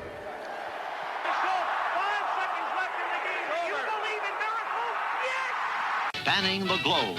Go crazy, folks! Go crazy! This is for all the biggest crunch time. You are looking live. In your life have you seen anything like that? Goodbye! Hello, Haskins. It's obviously crunch time. Hammer, nail, coffin. This baby is over. Well, Brett, what I learned today is that, I learned a couple of things today. The first thing I learned is something we talked about earlier in the show. Memphis basketball has added another non-conference opponent, Louisiana Tech. They'll play them Wednesday night, December 4th at FedEx Forum. It looks like that game will be placed right in between. The team comes back from Maui and the Tigers host Arkansas State on Sunday, December 8th. Unbelievable non-conference scheduling, and we talk about it all the time. When you have the type of conference that Memphis is in, especially if you want to go to the tournament and have a good seed in the tournament, yeah, you can win your conference and go to the tournament. That's great. But if you want to be up there and get better seeding, you have to have a good non-conference schedule. And so Penny Hardaway, he said ever since he took the job at Memphis that he wanted to play a tough non-conference schedule, that he'd play anybody, anywhere, anytime, any place. And now he's doing that. And with La Tech, yeah, it's not Duke, it's not North Carolina, but it is, I think, a quality opponent, especially when we thought we were getting down towards the end. They can win that bid from their league. They definitely could. And we'd been talking about this being the traditional bye game, kind of against one of those bottom of Division I teams. But La Tech, that's another good addition to the non-conference schedule. It sure is. And 10-3, 11-2, I think will go a long way. 11-2 last year, and it didn't, but I think it would this year. What I learned last night, worst loss of the year for the Cardinals at Wrigley. Today even compounded and even made it worse. It's over. Nothing to see here. Season's over. Cardinals never win another game. 2025 starts next April. Wow. How about that? We've already started next season. Oh, yeah. It's not fun. That's for sure. But, hey, I have nothing better to say because that's what I could have done without today. We're thinking the exact same, Brett. Last night, went out to eat. They did not have the Cardinals game on, and so I was kind of keeping up with it. I was watching the Hall of Fame game on my phone. I kind of knew what the score was of the Cardinals game. It was setting up to be the win of the year. I get in my car. I said, okay. Mean old Cubs. They're going to win this. We're going to the bottom of the ninth. They've got a lead. Easy win. And then before I even knew it, 5-4, they lose. I had to go back and watch the ninth inning to see what had happened and kind of Ryan Helsley falling apart in the bottom of the ninth. So that loss was bad, and then you come back today with another loss. 5 runs in the second inning from Eric Fetty, his first start as a Cardinal. After what you did earlier in the week against the Texas Rangers, it felt like everything was good. Things were going great. And now, back-to-back losses against a Cubs team that They're not in it. They're done. Their season's over. Playing spoiler. Their best role they play. That's exactly right. I could have done without. I'd already gone out and borrowed money against my big direct TV class action NFL lawsuit check. Death taxes and the NFL winning in court. You can count on that. They will have to settle and come off that $4 billion, but they'll settle it down to about $1.5, $2 billion, just like they did in the concussion lawsuits. Yes, they will. And that was I thought about you earlier today when I saw that news come out from the NFL and Sunday Ticket. Yeah, so I'm in trouble. Well, I would say it's all right, but it sounds like you're in a little bit of a hole, I guess. So where are you beaming this weekend? Beam me to Paris for the Olympics, golf and basketball and track and field, decathlon. Good luck to Harrison Williams. Shot put final, shooting, rowing, boxing. A little bit of everything. So this is what the Olympics are made for. This coming up week with all of the track and field, the shooting. 2 weeks every 4 years. Yeah. I can do this. Oh, absolutely. It makes it a little more challenging when it's in France and the big time difference and everything. But yes, it's fun to watch. Bold prediction: Scotty Scheffler 63-63 in the next 2 rounds to win the gold medal at 21 under. Now, Brett, if he does that, crown him American hero. I mean, that would be incredible if he could do that. But man, Xander's looking good over there through the first 2 rounds. So maybe he comes back and he's Captain America. I don't know. I hope one of our guys that we're going to get here brings the gold medal to Memphis. Yeah, and there's plenty of guys up there kind of around the top. Still 2 more rounds to play. That would be a lot of fun if you could have that gold medal winner here. Best series this weekend, and I'm serious. Arizona at Pittsburgh. They're both in it. Definitely. Very much in it. Best AL matchup, Baltimore at Cleveland. Best interleague matchup, Phillies at Seattle. We'll watch all the college football and NFL camp news. After together again last weekend, what are we doing this weekend? We're not back together again? We should have every week should be back together weekend. I mean, we should be. Should really come together every single weekend until the games start. And then everyone can go their own separate ways and hate each other. Next weekend, it's play Thursday, Friday, Saturday, Sunday. I can't wait. I wish it was this week, but we got to wait another week. Last night was almost too much fun, and I want more and more preseason football. But it will be fun next week. But you're right, a lot of really good baseball series getting started tonight. We've already got a couple of games in action. The Diamondbacks, you mentioned that game. They're already up 4-0 in the top of the first inning. So bats alive for the Diamondbacks. That's National League champs. You're right about that, and they're starting to play really, really well. Tigers already up 2-0 over the Royals. Remember, that's Trick Skubal starting tonight for the Tigers. So some really fun matchups in Major League Baseball as it's starting to get time to kind of figure out who these teams are and what teams are going to go for it. But you're right, Brett. Phillies and Mariners tonight. I can't wait for that game. That one is definitely going to have my full attention tonight. So beam me maybe everywhere this weekend. It's a lot to watch with the Olympics and with Major League Baseball. I'm going to try to watch as much of it as I can. It should be a ton of fun. But that's all the time we have today. Thanks so much for joining us. Enjoy your weekend, and we'll talk to you again Monday afternoon.